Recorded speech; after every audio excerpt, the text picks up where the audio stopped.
So class अब देखिए भाई, थोड़ा सा शुरू करते हैं।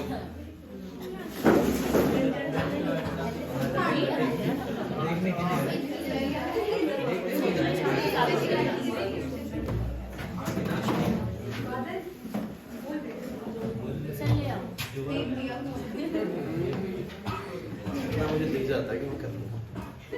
चलो सो क्लास ज्यादा क्वेश्चंस नहीं है, 70 68 ही है बस, ठीक है। और लगभग 10-15 हो चुके हैं और बात ये है कि चैप्टर हम लोग कर चुके हैं, है ना, तो फिर हमें ज्यादा दिक्कत आने नहीं चाहिए। एक बात मैं आपको और बता देता हूँ बस थोड़ी सी, हालांकि मैं पहले एक्सप्लेन कर चुका हूँ आप लोगों को, बट फिर से मैं बता देता हूँ, थोड़ा ध्यान सुना।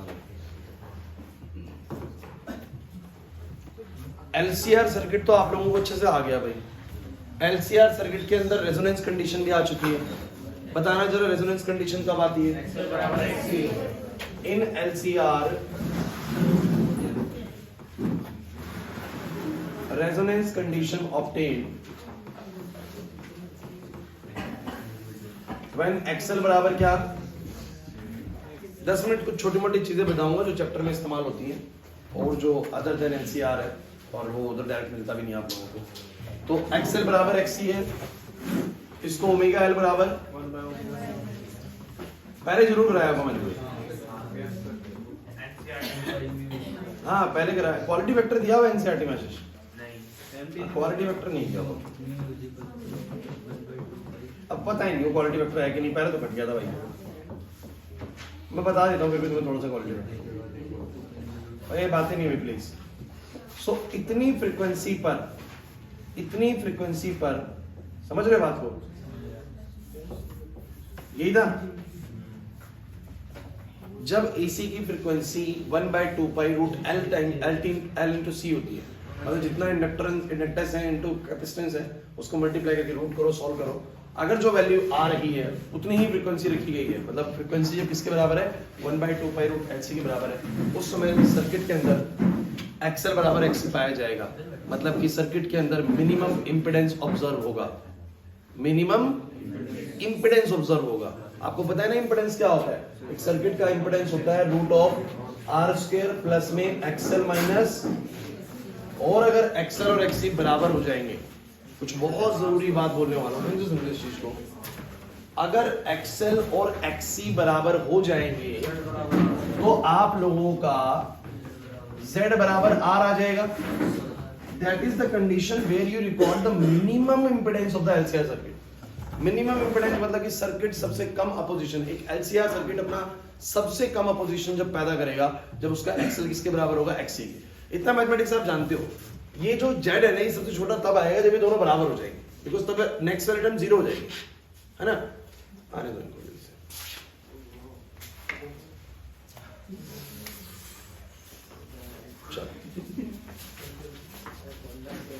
लाइट नहीं चल रही वाली, नहीं चल रही ना, तरीके से जला लो इस लाइट को, कभी कम लग रही है।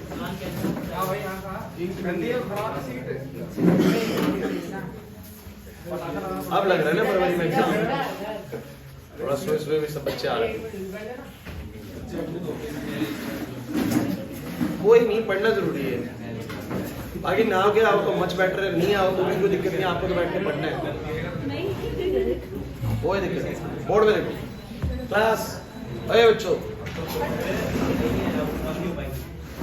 सुधांशु, हमारा बिल्कुल टाइम नहीं है, हमें 10 बजे तक ही खत्म करना है और ज्यादा एक्स्ट्रा टाइम मत समझो, कम ही है समय, हमारे पास ज्यादा समय नहीं कि सोचो हो जाएगा।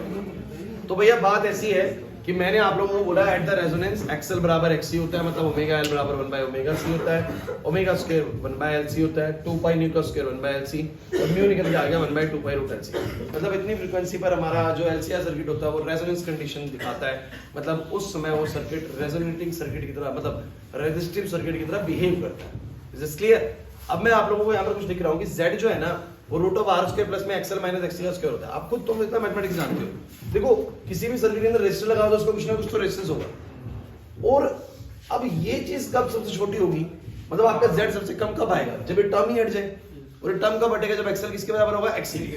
अच्छा सोचो कि अगर एक्सएल एक्सी से बड़ा है, सोचो एक्सएल एक्सी से बड़ा है, तब भी ये कुछ ना कुछ आएगा। मान लो ये 10 है और ये 3 है तो 7 का स्क्वायर आएगा।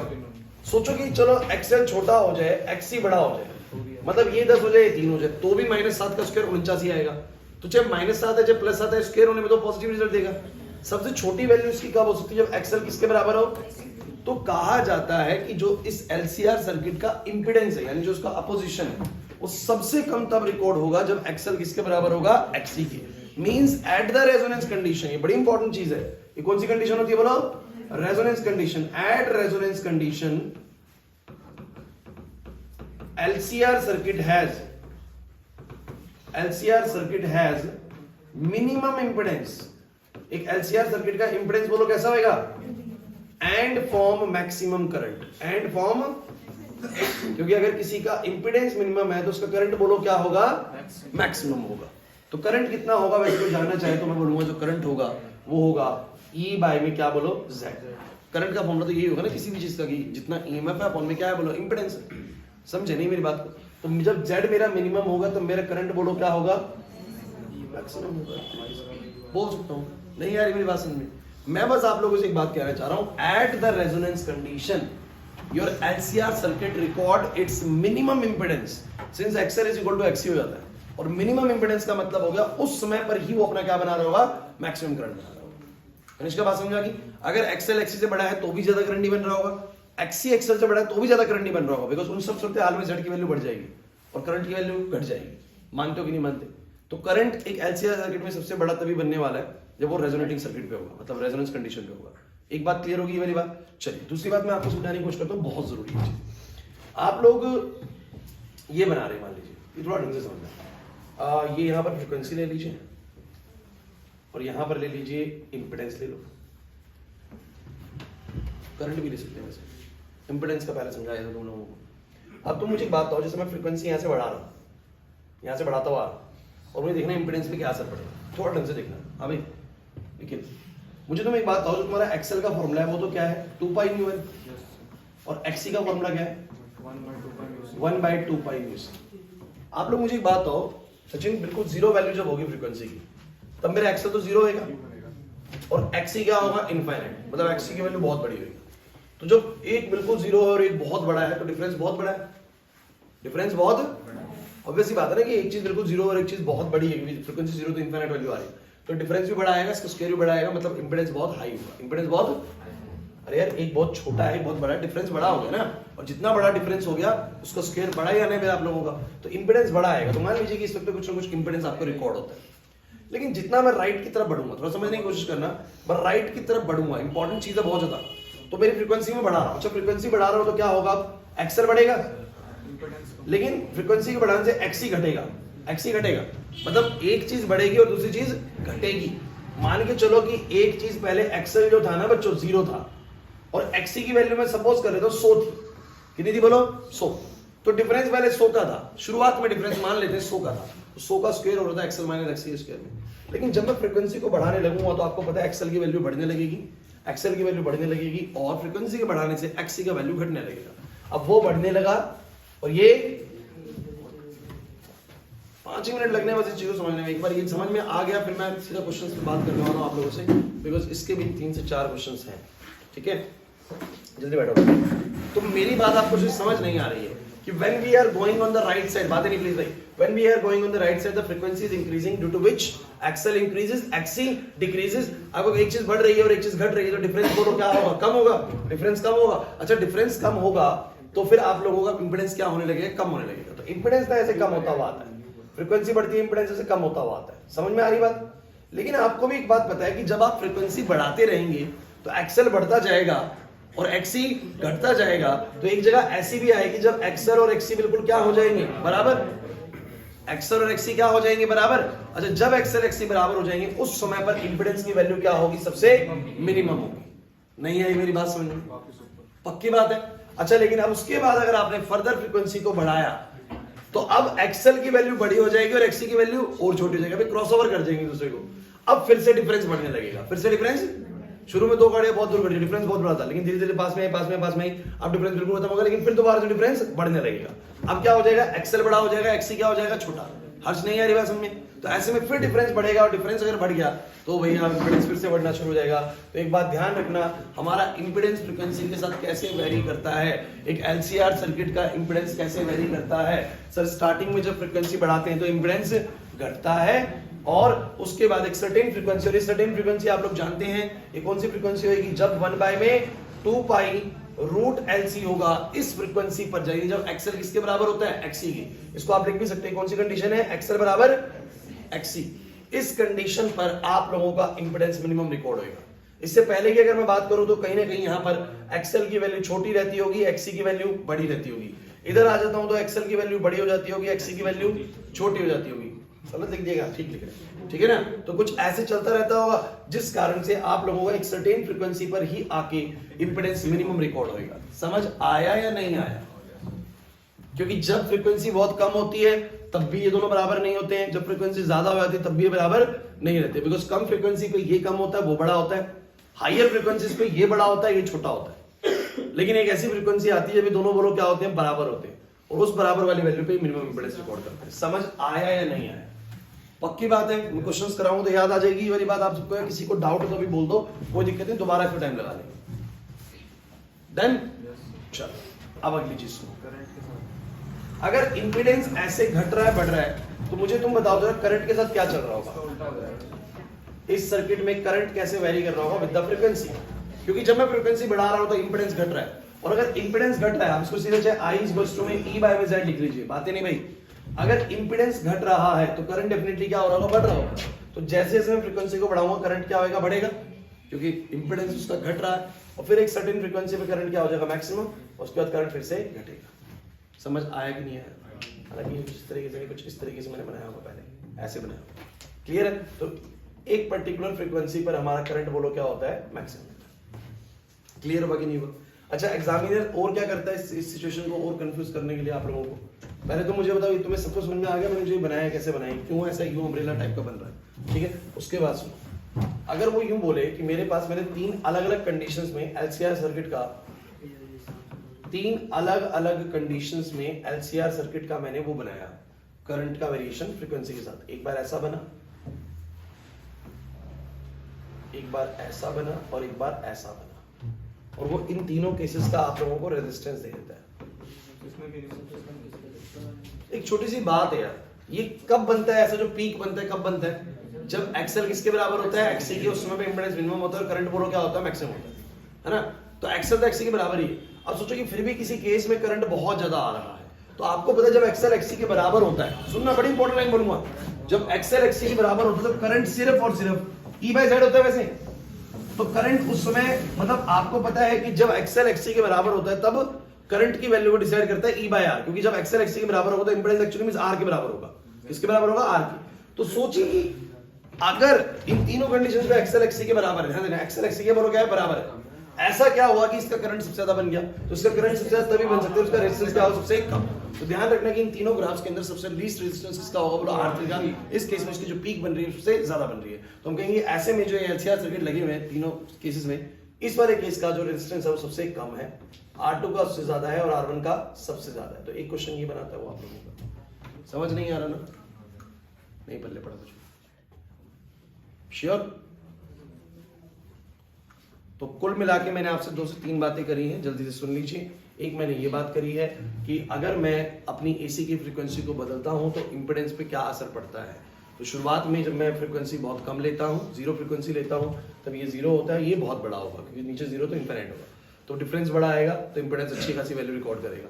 लेकिन जितना मैं फ्रीक्वेंसी को बढ़ाऊंगा ये बढ़ेगा और ये घटेगा, जब एक चीज बढ़ेगी और एक चीज घटेगी तो उनका डिफरेंस कम होने लगेगा।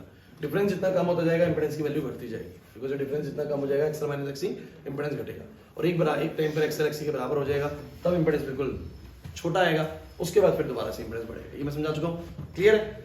इंपीडेंस फिर जब घटेगा तो करंट बढ़ेगा, उल्टा चल जाएगा ग्राफ, और ये वाली कंडीशन पक्की बात है, क्लियर हो गया अनुराग, है ना। एक लास्ट जो नई चीज आप लोगों को पता होनी चाहिए वो होता है क्वालिटी फैक्टर या शार्पनेस, इसको बोलते हैं। अब क्वालिटी फैक्टर बस कुछ नहीं है, मैं आपको बता देता हूं, it is the ratio of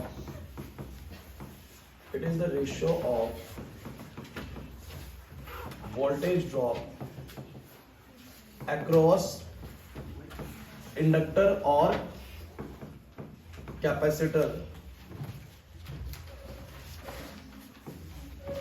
to the voltage drop across resistor at resonance condition in LCR. पढ़ना एक बार क्वेश्चन क्या है? ओ सही, क्या लिखा है मैंने? Quality factor. क्वालिटी फैक्टर जो है, क्वालिटी फैक्टर क्या है? It is the ratio of the voltage drop, it is the ratio of the voltage drop across inductor या कैपेसिटर। अच्छा, उसने बोला इंडक्टर की वोल्टेज या कैपेसिटर की, बात एक ही है। क्यों भाई? आप रेजोनेंस कंडीशन पे जानते हैं कि एक्सएल किसके बराबर होता है, तो मैं अगर आई एक्सएल बराबर क्या बोल सकता हूं? मतलब इस समय पर एक्चुअली वीआर और वीसी बराबर होते हैं। वीआर और वीसी क्या होते हैं? तो मतलब आप चाहे वोल्टेज अक्रॉस इंडक्टर ले लो, चाहे वोल्टेज अक्रॉस कैपेसिटर ले लो, बात बोलो क्या होती है? सेम होती है। इस दौरान नहीं आ रही बात समझ में? अब भूल गए रेजोनेंस वाली कंडीशन पर वीएल वीसी ऊपर नीचे बराबर था, तो बस वो ये कहता है क्वालिटी वेक्टर की वैल्यू याद रखिए, voltage drop across inductor to the voltage drop across resistor. ये फॉर्मूला होता है भाई। अब जरा बताना इससे क्या बन जाएगा? आई एक्सएल अपन में आई आर, बोलो क्या बन जाएगा? तो ये भी इसका फॉर्मूला है क्वालिटी वेक्टर का। और क्या बन सकता है क्वालिटी वेक्टर का फॉर्मूला? सुनो, ये तो 1/r है। एक्सएल को तुम लोग क्या जानते हो? ओमेगा।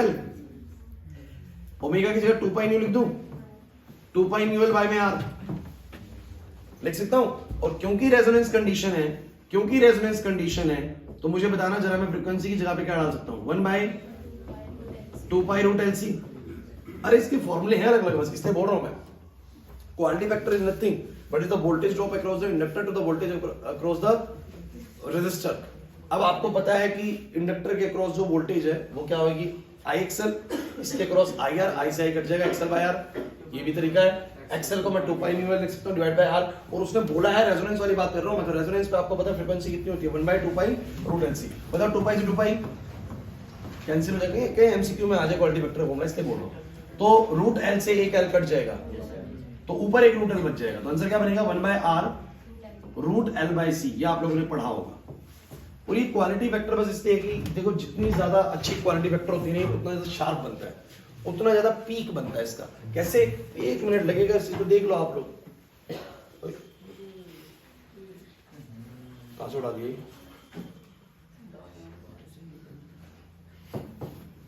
क्या बोल रहा है?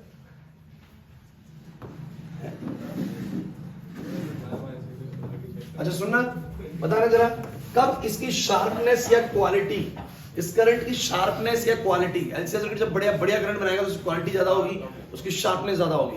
आर जब कम होगा तब क्वालिटी नींद में हुआ है थोड़ा सा, ठीक है, लेकिन तुम एक्टिव होगे तो मैं हो जाऊंगा, ठीक है, पढ़ाते पढ़ाते। तो मुझे तुम ये बताओ, how impedance very with the frequency in LCR circuit. Impedance कैसे वेरी करेगा फ्रीक्वेंसी के साथ, है ना? तो पहले इंपेडेंस घटेगा, याद कर लो, पहले इंपेडेंस घटेगा फिर बढ़ेगा, ठीक है। तो इस फ्रीक्वेंसी पे वो सबसे मिनिमम हो जाता है, बिकॉज़ इस फ्रीक्वेंसी पे एक्सएल किसके बराबर होता है? एक्सी। इससे पहले या तो एक्सएल बड़ा होता है एक्सी से, बाद में एक्सएल बड़ा, मतलब एक चीज बड़ी होगी दूसरे के मुकाबले, इस कारण से डिफरेंस कुछ ना कुछ बन ही जाएगा। बिकॉज अगर ये बड़ा हुआ तो भी पॉजिटिव आने, ये बड़ा हुआ तो भी स्क्वायर करें तो पॉजिटिव ही आने। क्लियर हुआ कि नहीं हुआ? ठीक है, इंपेडेंस घटेगा बाद में बढ़ेगा, तो करंट पहले बढ़ेगा बाद में घटेगा। और अगर अलग अलग करंट रिकॉर्ड हो रहे हैं अलग अलग रेजिस्टेंस की वैल्यूज देके, तो सबसे ज्यादा करंट तब रिकॉर्ड हुआ होगा जब रेजिस्टेंस क्या होगा? सबसे कम होगा। क्लियर हो गया कि नहीं हो गया? ठीक है, उसके बाद मैंने क्वालिटी फैक्टर का फॉर्मूला आपको बताया, the voltage across the inductor divide by voltage across the resistor या वोल्टेज अक्रॉस द कैपेसिटर। बात एक ही है, बिकॉज़ इंडक्टर की रखो चाहे कैपेसिटर की रखो, बिकॉज़ दोनों समय क्या होती है? बराबर होती है रेजोनेंस कंडीशन में। और उसके बाद एक्स को बोल सकते हैं एक्सएल बाय आर, या सीधा ही वाला फॉर्मूला याद कर लो। सही है भाई, बढ़ूंगा आगे। चलो अब जल्दी से क्वेश्चन निकालते हैं।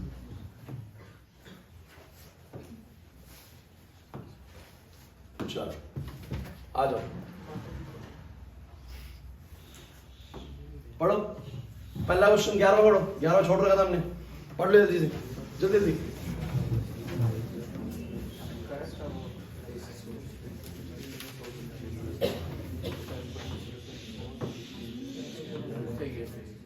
कौन सा ऑप्शन? पहला ऑप्शन पढ़ते पकड़ में आ रहा है, खुशी नहीं आ रहा समझ में, दिख नहीं रहा?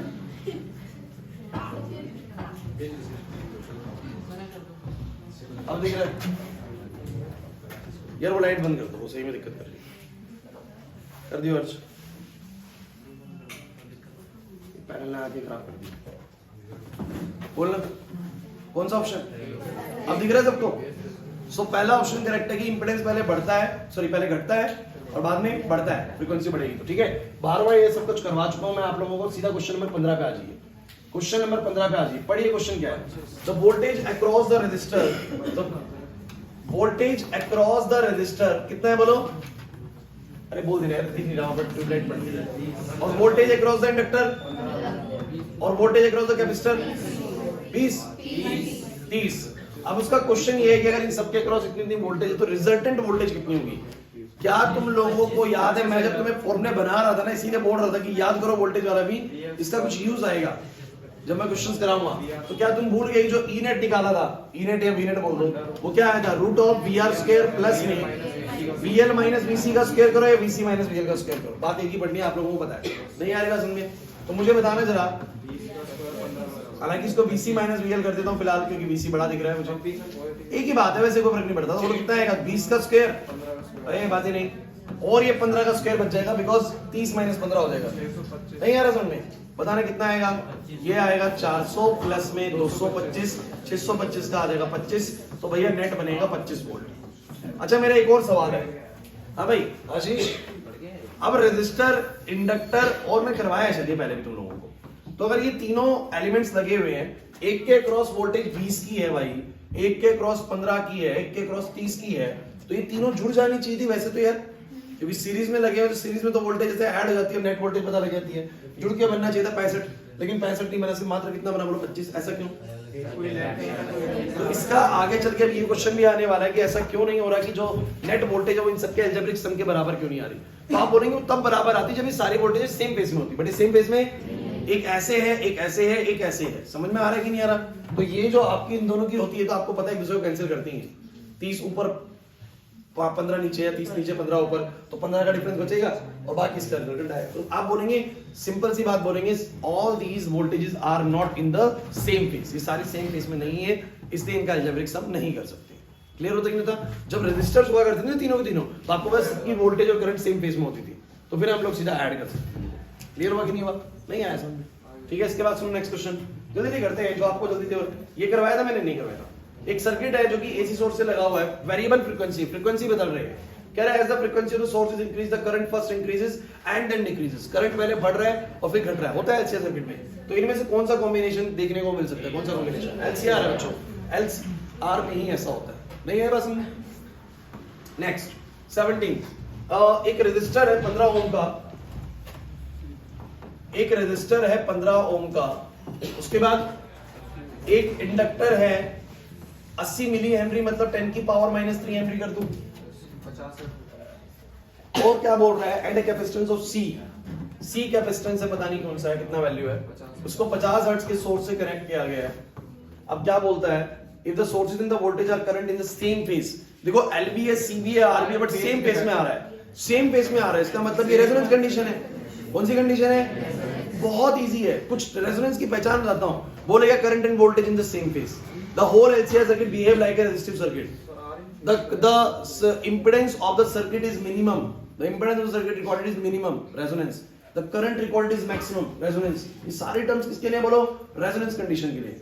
समझे नहीं मेरी बात को? उसने क्वेश्चन में बोला है दोनों सेम फेज में, तो कैपेसिटेंस की वैल्यू क्या होगी? मैंने कहा अगर ये दोनों सेम फेज में है, मतलब आई और वी सेम फेज में आ रहे हैं, मतलब रेजोनेंस कंडीशन है। और रेजोनेंस कंडीशन पे सभी बच्चे मुझे बताओ, रेजोनेंस कंडीशन पे म्यू किसके बराबर होता है?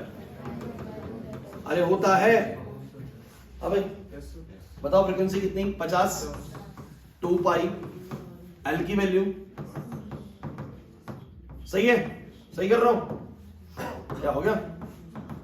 इसको बोथ साइड सॉल्व करो, कितना आएगा? 2500। क्या टेंशन में आ गए तुम लोग? आर इन फेज लिखा है, same phase. If the source end voltage वो एक्चुअली वही सेम फेज से लिखना चाहता है, वो बाय मिस्टेक वो फेज लिखा उसे, तो सेम फेज ही बोला जा रहा है। हाँ वही चीज है पक्का। और सुनो क्या आएगा पेपर में? सही आएगा वो चीज, सी बराबर आ जाएगा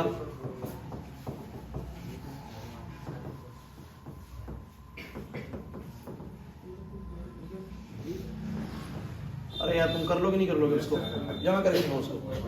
इजी आएगा आंसर इनमें से कोई। देखो डायरेक्ट वैल्यू बननी है, माइक्रो फैराड्स में 10 की पावर -6 इंक्लूड है, है ना? मैं याद है जब मैं फैरेड पढ़ा रहा था, मैंने बोला फैरेड बहुत बड़ी यूनिट है, बहुत छोटी वैल्यू आएगी, माइक्रो फैरेड में बढ़िया हाँ RNN सर।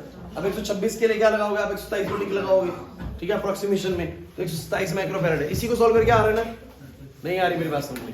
अरे कुछ ऐसा आ जाएगा बच्चों, जब तुम इसको सॉल्व करोगे 0.000126 ऐसे करके आएगा, ऐसे करके आएगा, समझ रहे हो बात को? फिर तुम इसको एडजस्ट करोगे तो बन जाएगा 126 गुना में 10 की पावर -6 फैरेड, तो माइक्रो फैरेड बन जाएगा। और चिंता मत करोगे तो इतना कौन डिवाइड करेगा? अरे भाई आप लोग अगर इसको 10 की पावर्स को अलग कर देंगे तो हो जाएगा वो डिवाइड, समझ रहे हैं? देखो ये मैथमेटिक्स है, उसने सिंपल बोल दिया रेजोनेंस कंडीशन है भैया, आप लोग लगाइए, और रेजोनेंस कंडीशन पे आपको उसने फ्रीक्वेंसी दे दी, एल दे दिया, 2 पाई पता ही होता है, सी निकालना है भाई, तो ये मैथमेटिक्स वाला पार्ट है, ये आपको करना पड़ेगा, ठीक है? नेक्स्ट बताओ भाई, नेक्स्ट बताओ फटाफट से, ये देखो 18वां सुनो। मैं एक बात तुम लोगों को बता देता हूं बड़ी इंपॉर्टेंट, सुन लीजिए। कभी भी किसी भी एलसीआर सर्किट में, whether it is LR, whether it is RC, whether it is LCR, अगर तुमसे बोले करंट बताओ, क्या बताओ? बोलो करंट। तो भैया करंट कैसे बताना सुन लो। अगर बोलेगी मेरे को आरएमएस करंट बताओ, अच्छा आपको पता है ना करंट तो ऐसे वेरी करता है, वो बोले आरएमएस करंट या इफेक्टिव करंट या वर्चुअल करंट, ये सारे एक ही नाम है, आपको पता है। तो जो मैं अगर आरएमएस या इफेक्टिव करंट बताऊंगा तो मैं क्या लूंगा? क्योंकि मुझे पता है आई का फॉर्मूला होना चाहिए E/Z। क्या होना चाहिए बोलो? अगर मुझे वो बोलेगा मुझे इफेक्टिव करंट बताना है तो मैं यहां पर वोल्टेज भी इफेक्टिव वाली लूंगा और Z वही लूंगा जो भी है। Z आपको पता है हर सर्किट का, बोलो क्या होता है अलग। अगर मुझे बोलेगा पीक करंट बताओ, तो पीक करंट तब होगा जब वोल्टेज भी क्या होगी? पीक। तो पीक बाय में Z आ जाएगा। नहीं आई मेरी बात समझ में? नहीं आई मेरी बात समझ में? अरे भैया एक सर्किट अपनी पीक करंट तभी बनाएगा जब उसकी वोल्टेज क्या होगी? पीक होगी, एक तरीके से समझ लीजिए। तो इस तरीके से बात कर सकते हैं।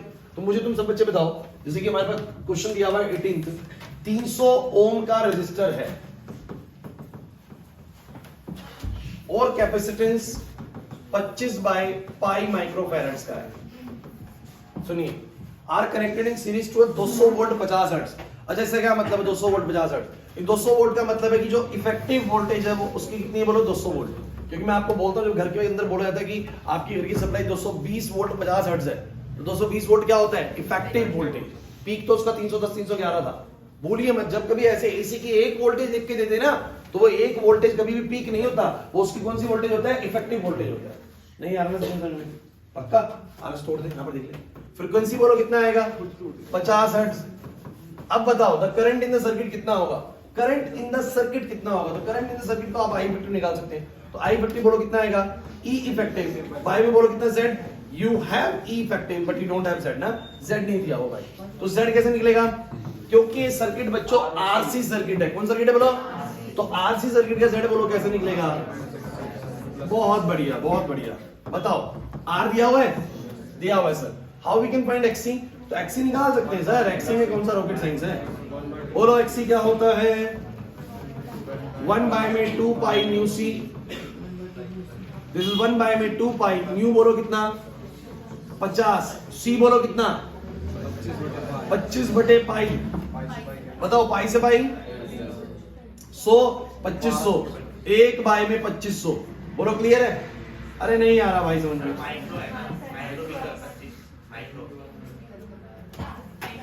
क्या 10 की पावर -6 नहीं है तो ठीक है बच्चों, 10 की पावर -6 ऊपर जाएगा, 10 की पावर 6 हो जाएगा, 2 जीरो कटेंगे तो 10 की पावर 4 बचेगा, बाय में 25 बचेगा, 400 आ जाएगा।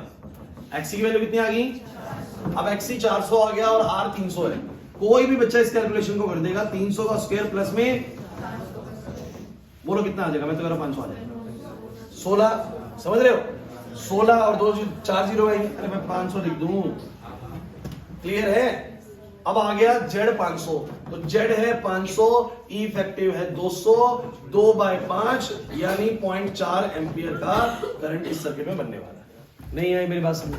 क्योंकि करंट होएगा EMF अपॉन Z और EMF उसने दी हुई है मुझे इफेक्टिव, तो मैं निकाल सकता हूं। अच्छा यहीं से वो बोलते कि मुझे तो बताओ पीक करंट कितना बना होगा, तो यार तुम्हें इफेक्टिव करंट मिल गया, तो पीक करंट इससे बस √2 टाइम्स होता है पीक करंट से, तो आप ई इफेक्टिव हमेशा निकाल लिया करो, उसके बाद पीक सीधा I नॉट इक्वल टू में √2 टाइम्स ऑफ आई इफेक्टिव निकाल लिया करो। मैं तुम्हें बता रहा हूं रटने की जरूरत नहीं है, तुम्हें जितने कॉन्सेप्ट कराए गए ना पेपर में जब कंडीशन मिलेगी ना तुम्हें अपने आप ही एनालिसिस हो जाएगा कि इसमें मुझे क्या क्या लगाना है। बस तुमने सुन लिया हो मेरे सारे कॉन्सेप्ट जितने पढ़ाए थे, उसके बाद तुम्हें अपने आप आइडिया लग जाएगा कि हाँ ये करेंगे तो बात बन जाएगी। चलो इधर बढ़ाओ फटाफट से। तो सिलेक्टिविटी क्वालिटी फैक्टर, शार्पनेस, ये सब एक ही साथ आते हैं। तो selectivity of a series LCR AC circuit is large. बताओ क्वालिटी कब लार्ज होगी? ये अलग अलग नाम है उसके, कब लार्ज होगी? तो 1 बाय में आर रूट एल बाय सी था, एल बड़ा होना चाहिए, आर बड़ा होना चाहिए। नहीं नहीं, क्वालिटी वेक्टर की अगर वैल्यू को आप लोग जाते हैं तो दिस इज 1 बाय में R root L by C. बताओ C option, L is large R is small. बिल्कुल ठीक है, एल और आर में बात करेंगे तो एल बड़ा होना चाहिए, आर छोटा होना चाहिए, सी ऑप्शन आएगा। क्लियर हो गया? ठीक है, next, what is the value of the impedance for the resonant series LCR circuit? अगर हमारा एलसीआर सर्किट रेजोनेंट कंडीशन पे है तो उसका इंपेडेंस कितना होगा? आर, क्योंकि एक्सएल एक्सएल के बराबर हो जाएगा तो नेट इंपेडेंस कितना आएगा? आर। लक्ष्य नहीं आ रहा समझ में? इधर भाई अर्चित, चलो अगला बताओ। एक सीरीज कॉम्बिनेशन है इंडक्टर का, कैपेसिटर का, रेजिस्टर का, एक पीक वोल्टेज वगैरह जो मतलब फ्रीक्वेंसी लगा रखी है। Plot a graph showing the variation of the impedance with the angular frequency. Impedance with the angular frequency, अरे यार कुछ भी नहीं है, इंपेडेंस का किसके साथ बनाना है? अरे यार एंगुलर फ्रीक्वेंसी और तुम्हारी लीनियर फ्रीक्वेंसी एक साथ तो वैरी करती हैं। मुझे तुम बताना ओमेगा किसके बराबर होता है? तो जब तुम फ्रीक्वेंसी को बढ़ाओगे तो पहले इंपेडेंस घटेगा और बाद में बढ़ेगा, ये भी फ्रीक्वेंसी ही है। बस हाँ, एक छोटी सी चीज मैं बस आपको बता देता हूं। जैसे मैं यहां पर उसको क्या लिख रहा था, 1 बाय में 2 पाई रूट एलसी, 1 बाय में 2 pi root LC. But omega की अगर बात करोगे तो ओमेगा यहां पर कितना होता है? क्योंकि जब तुम्हारा एक्सएल किसके बराबर होता है तो ओमेगा एल बराबर होएगा 1 by omega C, omega square होएगा 1 बाय एल सी। तो ओमेगा बोलो कितना होएगा?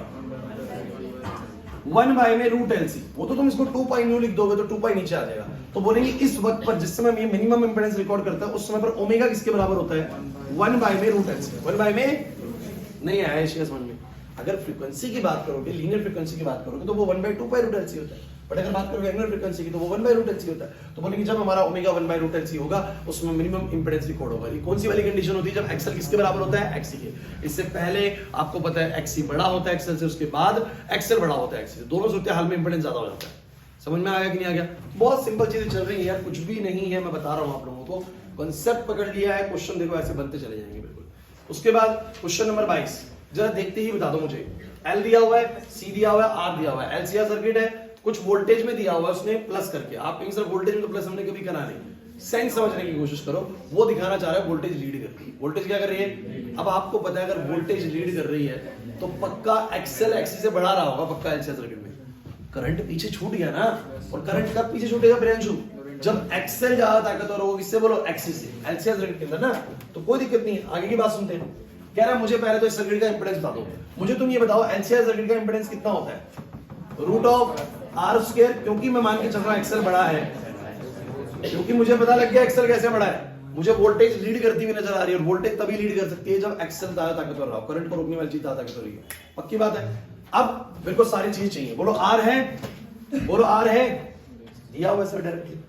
क्या एक्सएल एक्सी है? सर नहीं दिया हुआ। अब एक्सएल एक्सी कैसे निकालूंगा? सब बच्चे सुनो, मुझे तुम बताओ एक्सएल क्या होता है? Omega L. कहेंगे ओमेगा नहीं दिया हुआ सर। अरे यार भूलिए मत, ये v इज इक्वल टू में, ये e इज इक्वल टू में e not sine omega t ही होगा। तो ओमेगा 1000 है। ओमेगा बोलो कितना है? कंपेयर करो ना। अर्चित नहीं आ रही, हर्ष नहीं आ रही विश्वास में। एल कितना आएगा बोल? 0.4 हेनरी। कितना आएगा बोलो? 400 ओम का एक्सएल आएगा। एक्सी बोलो 1 बाय ओमेगा सी। ओमेगा बोलो, अगर म्यू दिया हुआ है तो 1 बाय 2 पाई लगाओ, 2 पाई न्यू करके, और ओमेगा दिया तो ओमेगा करके। सी बोलो 10 माइक्रोफैरेड्स, यानी 10 की पावर -6। बोलो कितना आएगा? नीचे 4 जीरो कट जाएंगी, 100 आ जाएगा। Now we have XC, now we have XL and we have R. So बोलो कितना आएगा? वो एक्सएल है एक्सी है ना, तो बोलो कितना आएगा? 400 का स्क्वायर, और एक्सएल जो है 400 और ये 300 का स्क्वायर, फिर 500 आ गया। कितना टाइम लग रहा है करने में? समझ आने लगी चीजें। उसके बाद बोलता है कि पीक वैल्यू करंट की कितनी होगी। अब थोड़ा दिमाग लगाओ, पीक वैल्यू करंट की कितनी होगी? तो चाहो तो आप लोग पहले क्या कर सकते हो, आई नॉट इज इक्वल टू में ई नॉट बाय जेड लगा दो। वही बात है। नहीं नहीं यार, इसका जेड अलग है। तो आप लोग मुझे बताओ जरा क्या आएगा। सो चेक करना, ई नॉट है 40, जेड है 500। एक बार आंसर चेक करना इसका, एक छोटी चेक करनी है, देखना आंसर चेक करना। यही है 4 बाय 50 या 2 बाय 25। चलो मैं नहीं बोला, तुम लोग कहां से चेक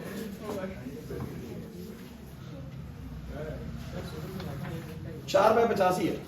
इन्होंने तरीका बहुत लंबा चौड़ा लगा है, इनके प्रोसीजर्स कभी कभी बहुत लंबे होते हैं, बट 4x50 देखो रूट 2 कट रहा है, 4x50 आ रहा है, सही है। अरे क्या हो गया, डिवाइड करोगे यही आएगा। चले आगे, सही तो बात है, करंट बराबर E0 बाय Z। चलो आगे बढ़ते हैं, जल्दी जल्दी जल्दी। चलो एक्सप्लेन द शार्पनेस पढ़ लेने वाली क्वालिटी वेक्टर वाला पॉइंट है, ठीक है, कर लोगे ना। ओके, क्वालिटी वेक्टर वही चीज है, क्वालिटी वेक्टर और करके बोला गया। नेक्स्ट, अभी बल्ब वाले क्वेश्चन आपको याद आने में कुछ कराए थे आप लोगों को एक बार, चलो कर लेगा।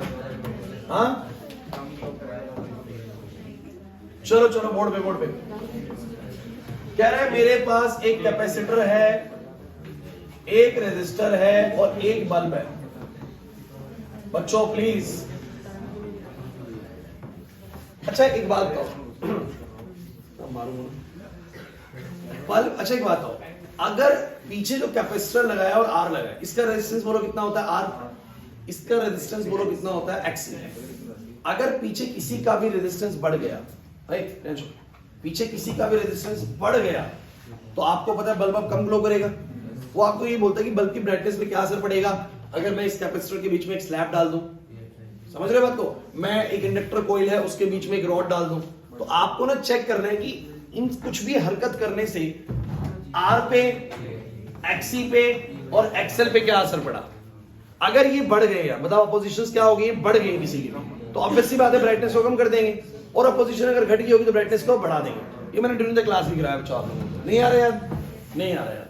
तो क्वेश्चन पढ़ना एक बार, कहते हैं कि कैपेसिटर सी है और वेरिएबल रेजिस्टर आर एक बल्ब है, सीरीज में लगाए गए, बल्ब कुछ ब्राइटनेस से ग्लो कर रहा है, the bulb glows with some brightness. अब आगे क्या बोलता है, how will the glow of the bulb change if a dielectric slab is introduced between the plates of the capacitor giving the resistance R to be the same.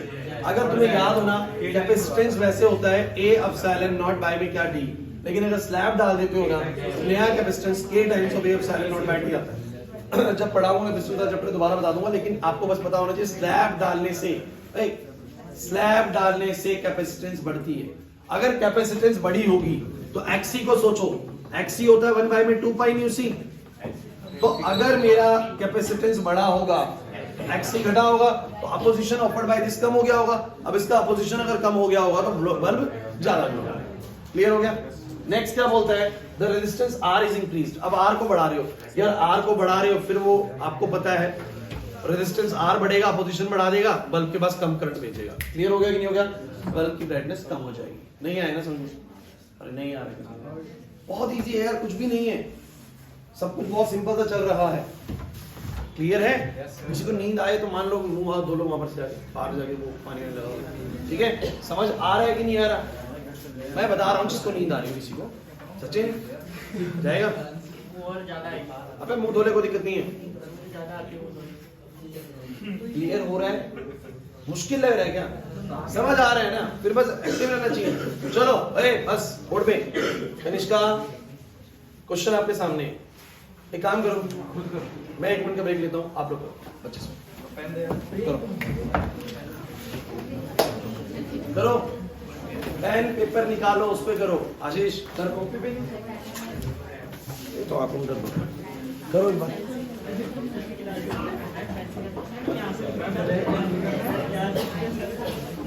Question कर लो सारे।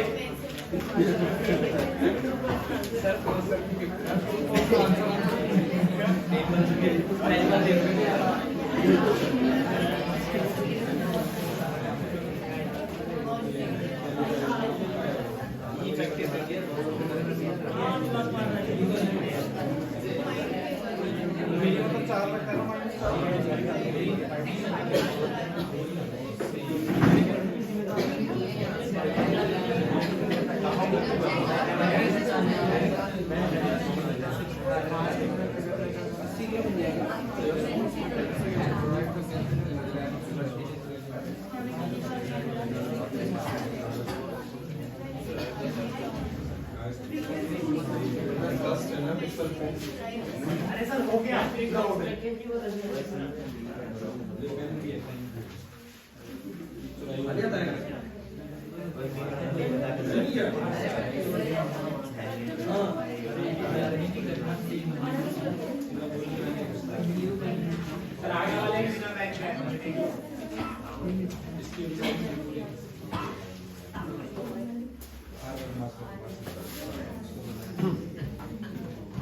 खाना हो गया?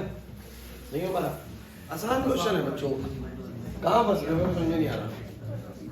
और देखो ज्यादा जिसमें न्यूमेरिकल बहुत मुश्किल लग रहे हो ना, कॉन्सेप्ट कर जाओ भाई अच्छे से पेपर में।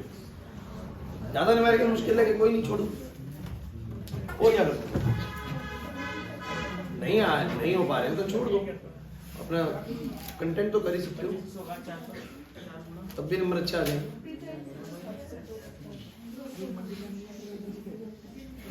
ऐसी का नहीं बन रही बात।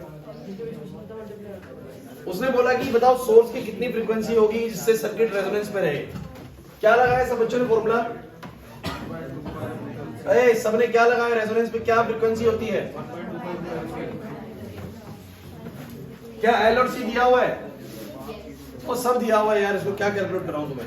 2 पाई दिया हुआ है, एल दिया हुआ है, सी दिया हुआ है, खत्म हो जाएगा, कर लोगे। क्वालिटी वेक्टर बोला है, क्या होता है क्वालिटी वेक्टर? 1/r, आर दिया, एल दिया, सी दिया, कर लेना यार, हटाओ उसको। नेक्स्ट कराओ ना आगे, बड़ा क्वेश्चन। एक रेजिस्टर है, क्वेश्चन पढ़ो और सोचो कि कैसे करना चाहिए। 30 ओम का उसका कैपेसिटेंस है 200, मतलब one of the easiest numerical part है इस चैप्टर के। मैं आपको बता रहा हूं, सिर्फ फॉर्मूले लगाने आने चाहिए।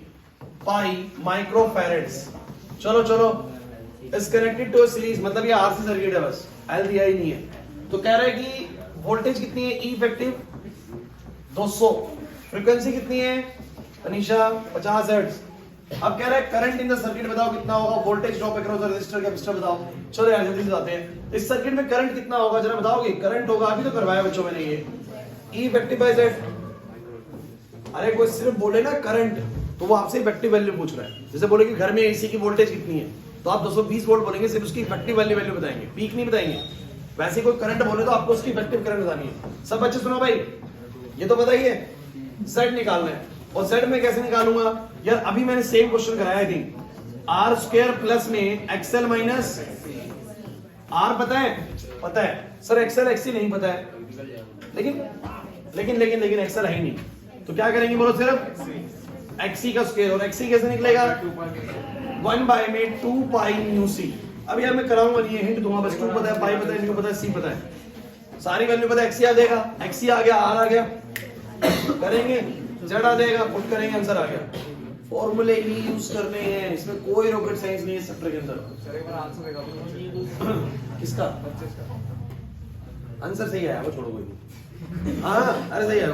अच्छा ये बताओ, voltage drop across resistor and capacitor कितना होगा?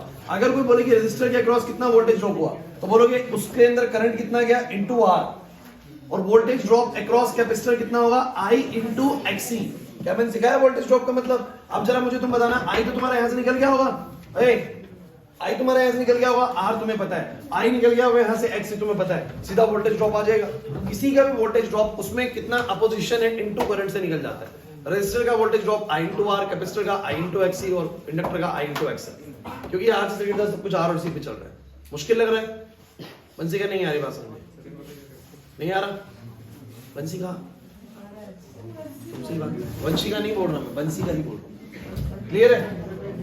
चलो इसके बाद third part, is the algebraic sum of these voltages more than the source voltage? क्या इन सबका सम सोर्स वोल्टेज से ज्यादा हो सकता है? नहीं सर, क्यों? मतलब हाँ एक सेकंड क्वेश्चन पढ़ने में गलती कर दी मैंने। उसने बोला कि क्या इन सबका अलजेब्रिक सम सोर्स की वोल्टेज से ज्यादा हो सकता है? हो सकता है। अलजेब्रिक सम तो ज्यादा ही होगा। अभी याद करो, जो हमने पीछे अलजेब्रिक सम किया था वो 65 आया था, और एक्चुअल वोल्टेज कितनी निकल रही थी? 25, क्योंकि वो सारे सेम फेज में नहीं थी, जुड़ नहीं पाई थी, कुछ कैंसिल आउट हो जाती है, आपको पता है वो VL माइनस VC करके। रितिका नहीं आ रही बात में? तो जो नेट वोल्टेज आएगी वो हमेशा अलजेब्रिक सम से क्या आएगी बोलो? कम आएगी। अलजेब्रिक सम से क्या आएगी? कम, क्योंकि सारी वोल्टेज सेम फेज में होती नहीं है, इस कारण से जुड़ नहीं पाती है। तो अलजेब्रिक सम बड़ा दिखेगा आपको, और नेट वोल्टेज क्या दिखेगी? कम। नहीं आ रही बात समझो उसने, लेकिन रीजन ही पूछा कि ऐसा क्यों हो रहा है। अगर हाँ तो ऐसा क्यों हो रहा है, तो हम बोलेंगे यस, अलजेब्रिक सम हमेशा बड़ा दिखेगा नेट वोल्टेज से। नितिन यहाँ ध्यान दो, अलजेब्रिक सम वोल्टेजेस का हमेशा बड़ा दिखेगा नेट वोल्टेज से। और ऐसा क्यों हो रहा है? क्योंकि सर सारी वोल्टेजेस सेम फेज में नहीं होती, इसलिए नेट वोल्टेज हमारी क्या आती है? कम आती है। नहीं आया ना समझ में? पक्की बात है? वो तुम समझ में भी आ रहा है कि नहीं आ रहा? चलो नेक्स्ट पढ़ो, कर लोगे यार, मुझे पता है। एक सीरीज एलसीआर सर्किट है, आर दिया है, एल दिया है, सी दिया है, वोल्टेज दिया है, वेरिएबल फ्रीक्वेंसी है। सुन लो आर दिया हुआ है, एल दिया हुआ है, कैपेसिटेंस दिया हुआ है, बातें मत करो। ई इफेक्टिव दिया हुआ है, बताना तुम लोग कि कैसे करो। एम्पलीट्यूड ऑफ करंट, एम्पलीट्यूड मतलब होता है मैक्सिमम, एम्पलीट्यूड हमेशा मैक्सिमम वाली चीज को बोलते हैं। सो मुझे आई नोट बताना है। अब आई नोट कैसे निकलेगा? ई नोट बाय जेड से, या तो ई नोट बाय जेड से। मेरी बात सुन लो, आपने सर ई नोट नहीं दिया हुआ यार, ई नोट तो ई इफेक्टिव से निकल ही जाना है। ई नोट कितना होगा? 200√2, समझे नहीं? वो ई इफेक्टिव है और ई नोट होगा 200√2। अब तुम मुझे बताओ जेड कैसे निकालूं? तो क्योंकि आर एल सी सब कुछ है बच्चों, तो जेड कैसे आएगा? क्या मैं सही बोल रहा हूं? सही बोल रहा हूं? अब मुझे बताना ज्यादा जेड निकालने के लिए मैं क्या करूं? क्योंकि मुझे आर दिया है, एल दिया है, सी दिया है, बट मुझे फ्रीक्वेंसी नहीं दी ना।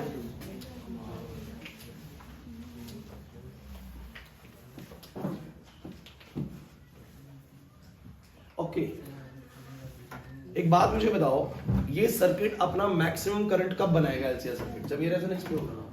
ये भी किस पे होगा? निकालने की जरूरत नहीं है ना आप लोगों को, सिंपल सी बात है। In LCR circuit the maximum current is formed when it is at resonance, है ना? तो मैं बोलूंगा in LCR the max current is formed eight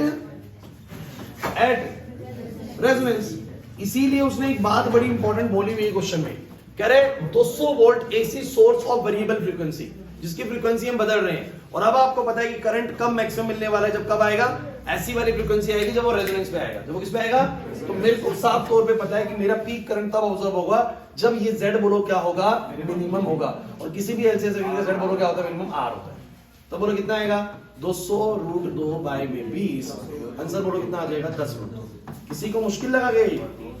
नहीं आया ना समझ में? मैंने बोला था क्वेश्चन में जिक्र करे मिनिमम इंपेडेंस, मैक्सिमम करंट, ये सब रेजोनेंस कंडीशन की तरफ इशारा करते हैं। बोला था कि नहीं बोला था?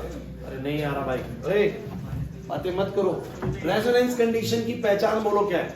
बोलेगा current and voltage same phase में चल रहे हैं, सर्किट बिहेव कर रहा है रेजिस्टिव सर्किट की तरह, सर्किट में मिनिमम इंपेडेंस ऑब्जर्व हो रहा है, सर्किट में मैक्सिमम करंट ऑब्जर्व हो रहा है, सर्किट में मैक्सिमम पावर ऑब्जर्व हो रही है।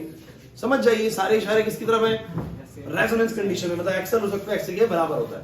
उसके बाद बोलता है average power transfer to the circuit in one complete cycle at resonance. तो एवरेज पावर कितनी होगी? पावर के लिए हमने क्या लगाया था? क्योंकि सर्किट रेजोनेंस पे है, सर्किट क्योंकि रेजोनेंस पे है तो पावर जो भी होगी वो क्या होगी? आई स्क्वायर वैसे जेड होनी चाहिए, लेकिन आई स्क्वायर आ रही होगी। अरे circuit behave like a resistive circuit भैया अभी इस समय, तो रेजिस्टिव सर्किट में बिहेव कर रहा है तो पावर क्या होगी? आई स्क्वायर। क्योंकि रेजोनेंस कंडीशन तो पावर क्या होगी? बोलो मैक्सिमम। पावर क्या होगी? करंट भी उसमें कौन सा वाला होगा? मैक्सिमम वाला। You have I not which is 10√2 का square and the resistance is 20। बोलो कितना आ जाएगा? 200 गुना में कितना आ रहा है? 4000 वोल्ट। मेरी बात समझ नहीं आ रही तुम लोगों को? क्वेश्चन पढ़ो एक बार ध्यान से। कह रहे कितनी पावर बनेगी एक कंप्लीट साइकिल में? इधर कितनी पावर बनेगी एक कंप्लीट साइकिल में रेजोनेंस पर? भैया जब रेजोनेंस होता है तो करंट क्या होता है? मैक्सिमम। पावर भी उस वक्त क्या होगी? मैक्सिमम। समझ आ रहा है कि नहीं आ रहा? तो पावर मैक्सिमम कितनी होगी? आई नॉट स्क्वायर इनटू आर। ठीक है, वैल्यू रख दी, आंसर आ गया। Voltage drop across the capacitor, capacitor के अक्रॉस कितना वोल्टेज ड्रॉप हो सकता है? तो वोल्टेज ड्रॉप कितना होगा कैपेसिटर के अक्रॉस? आई इंटू में क्या बोलो? एक्सी। ये लिखना पड़ेगा, निकाल नहीं सकते। क्यों नहीं निकाल सकते? बिकॉज एक्स निकालने के लिए उन्होंने फ्रीक्वेंसी नहीं दी है। सीधा सिर्फ फॉर्मूला लिख सकते हो, आई इंटू एक्सी होगा। क्या होगा बोलो? I into, but we can not able to find voltage drop exact value में नहीं निकाल पाओगे। क्यों नहीं निकाल पाओगे? क्योंकि ओमेगा नहीं दिया हुआ है, एंगुलर फ्रीक्वेंसी नहीं दी हुई है। नहीं आ रही बात समझ में? अरे नहीं आ रही बात समझ में? हो जाएगा, आगे बढ़ा दे। क्योंकि इसमें अगर वो रेजोनेंस वाली बात लिख देना कि लास्ट वाला पार्ट भी रेजोनेंस पे है, तो तुम निकाल सकते हो कि फ्रीक्वेंसी कितना आएगा, तो यहां से फ्रीक्वेंसी निकल सकती है। लेकिन उसने लास्ट टाइम रेजोनेंस बोला नहीं, तो वोल्टेज ड्रॉप IXC होगा। कितना होगा बोलो? समझ नहीं आ रहा? नहीं आ रहा सर पावर आई इफेक्टिव होता है ना, नहीं तो लेकिन ये इस समय रेजोनेंस कंडीशन पे है ना, तो उस समय तो पावर मैक्सिमम बनेगी ना, कुछ भी कर लो रेजोनेंस कंडीशन पे करंट मैक्सिमम पावर मैक्सिमम। आप पीक लोगे उस समय पे जिस समय पे रेजोनेंस कंडीशन चल रहा है, करंट मैक्सिमम होता है तो पावर भी उस समय मैक्सिमम होती है। सर मैक्सिमम लेंगे लेकिन जो मैक्सिमम हुआ उतने काम थोड़ा ना करके देते हो। नहीं तो लेकिन आपको वो बोल क्या रहा है यहाँ पर, रेजोनेंस कंडीशन में पावर बताओ, तो रेजोनेंस कंडीशन में जो पावर रिकॉर्ड होगी वो इफेक्टिव वाली पावर भी पीक के बराबर ही होगी, मतलब जो वैल्यू पावर की होगी, उसने इफेक्टिव बोला ही नहीं है, तो आपको पीक वाली पावर ही बतानी है रेजोनेंस पे, तो रेजोनेंस पे तो वही पावर रिकॉर्ड होगी जो आई स्क्वायर आर वही होगी। क्या चीज कुछ और दिया होगा सर, क्या दिया होगा?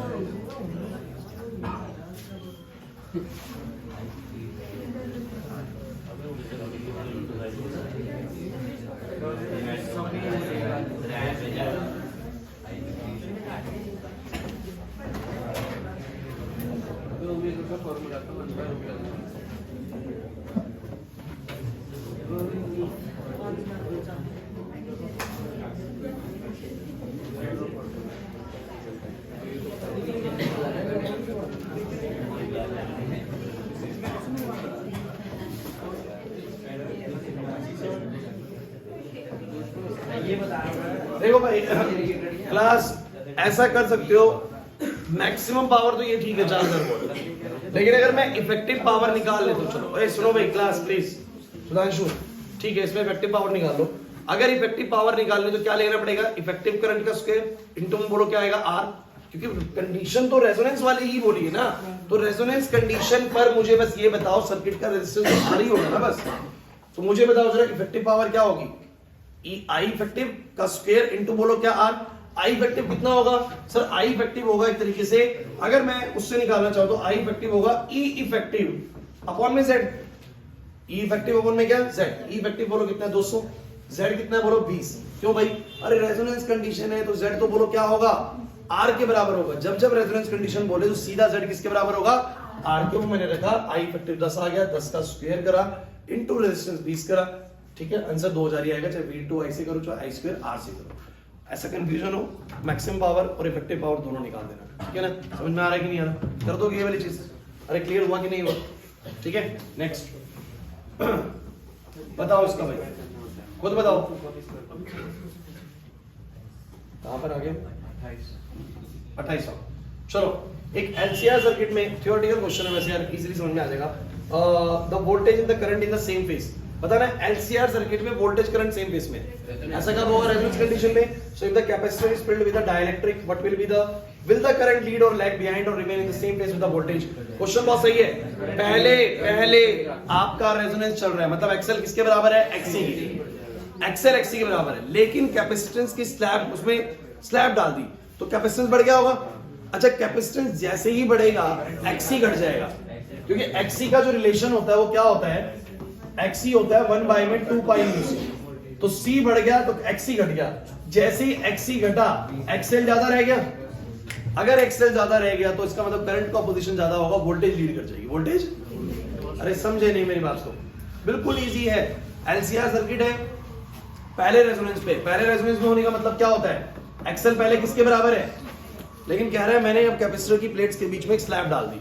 तो मैंने कहा जैसे ही स्लैब डालोगे तो कैपेसिटेंस बढ़ जाएगा, कैपेसिटेंस बढ़ते एक्सी घट जाएगा, एक्सी घट गया एक्सएल ज्यादा रह गया, तो इसका मतलब अब अपोजिशन टू करंट ज्यादा है, इसका मतलब करंट लैग कर जाएगा, वोल्टेज लीड कर जाएगा, नहीं आया समझ, इजीली कैच हो रहा है। उसके बाद क्या बोलता है, why is the RMS value of the net voltage is not equal to the sum of the voltage drop across the individual elements।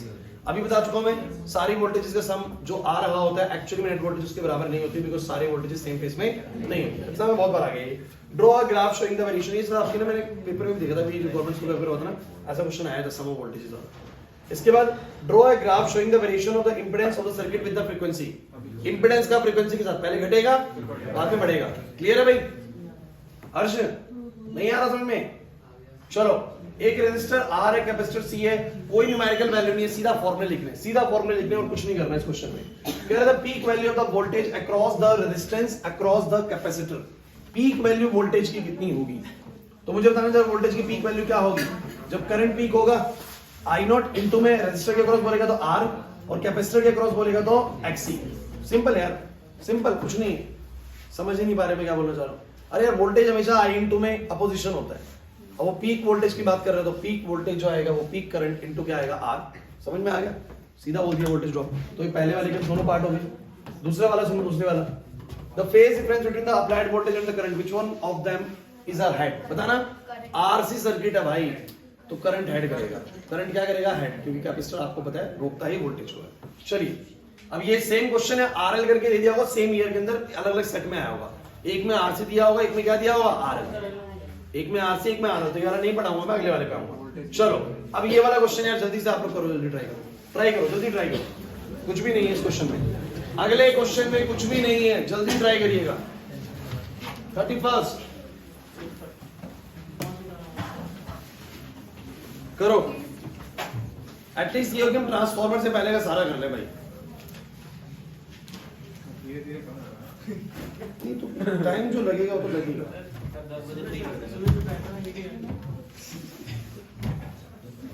देखो जितना टाइम लगना है वो लगना है। धीरे पढ़ा लो। नहीं यार क्वेश्चन कराते हो तो ऐसे बिल्कुल रफ्तार नहीं बना सकता ना, तुम्हें समझ तो आने जरूरी है।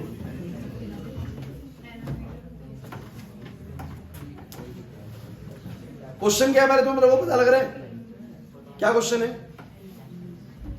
बताऊं पहले। बाइक करंट और वोल्टेज के बीच में फेज डिफरेंस बताना है। याद है तुम्हें फेज डिफरेंस क्या होता है, 10 पाई से निकलता है। बस कर लो सब, कर लो फिर तो तुम्हें आता है।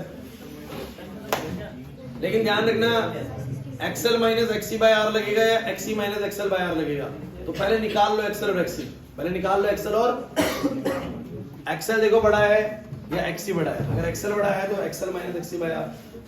फॉर्मूले की याद नहीं है तुम लोगों को, याद है?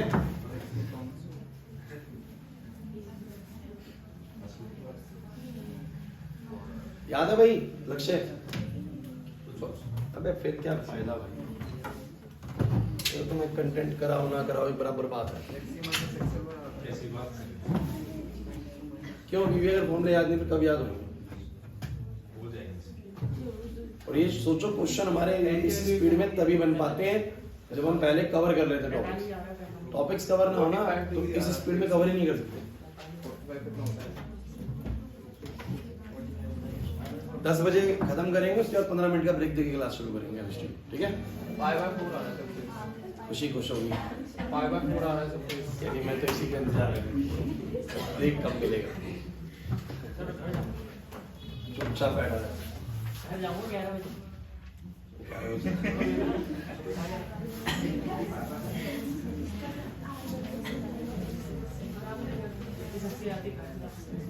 शक्ति भाई तुम लोगों को देख के मैं बहुत लेट सोया कर रहा हूँ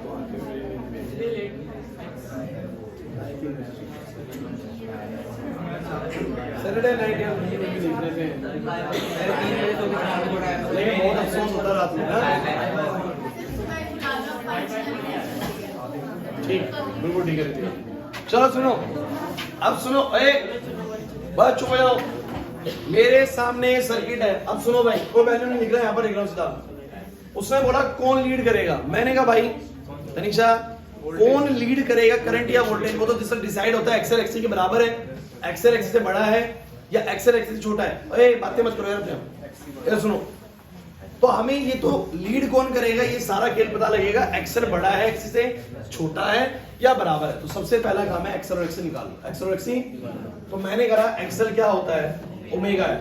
कहां पर दिया हुआ है, बिकॉज ओमेगा 1000 है, ओमेगा 1000 है, एल मुझे मिला हुआ है, तो ओमेगा 1000 है, एल है 100 मिली हेनरी, 100 ओम आ गया भाई एक्सएल। एक्सी कितना आया, एक्सी आया 1 बाय ओमेगा सी। बातें नहीं, ओमेगा बोलो कितना बच्चों, 1000 माना, सी कितना बताओ, ऊपर जाके 1000 बाय में 2 आ जाएगा। यार ये किन बच्चों को नहीं आ रहा समझ में कि ऐसे निकल जाएगा। अब XC आ चुका है, XL आ चुका है, कौन बड़ा है भाई अर्षित? XC बड़ा है। अच्छा क्लियरली पता लगना चाहिए अगर XC बड़ा है तो करंट लीड करने वाला है। कौन लीड करने वाला है? करंट। तो करंट लीड करेगा, एक बात तो लिख दीजिए, करंट लीड्स वोल्टेज। दूसरी बात कितने से लीड करेगा, तो फॉर्मूला तुम लोगों को पता नहीं याद है कि नहीं। अब आएगा XC माइनस XL बाय में R, पढ़ा है मैंने। अब XC बोलो कितना 500, XL कितना बोलो 100, R बोलो कितना 400, 400 बाय 400 1। हर बच्चे को पता है इतना कब होता है 45 डिग्री में, या इसी को तुम लोग लिखोगे पाई बाय 4 से। तो current leads the voltage by pi by 4, या फिर voltage lags the current by pi by 4। समझ आया? कितना इजी है बताओ, है ना? देखने में लग रहा है मुश्किल, वैसे बहुत आसान है। इसके बाद बोलते चलो यार, यही क्वेश्चन कर रहे हैं। एक इंडक्टर L है जिसके अंदर इंडक्टिव रिएक्टेंस XL है। जल्दी बोलना भाई सचिन, क्वेश्चन देख ले। मेरे पास एक इंडक्टर है, अच्छा क्वेश्चन है ये। इंडक्टर है, एक बल्ब है, फिर वही सीन है, फिर वही सीन है। बोलो क्या बोलता है? बल्ब की ब्राइटनेस पे क्या असर पड़ेगा अगर मैं इंडक्टर की नंबर ऑफ टर्न्स को रिड्यूस कर दूं?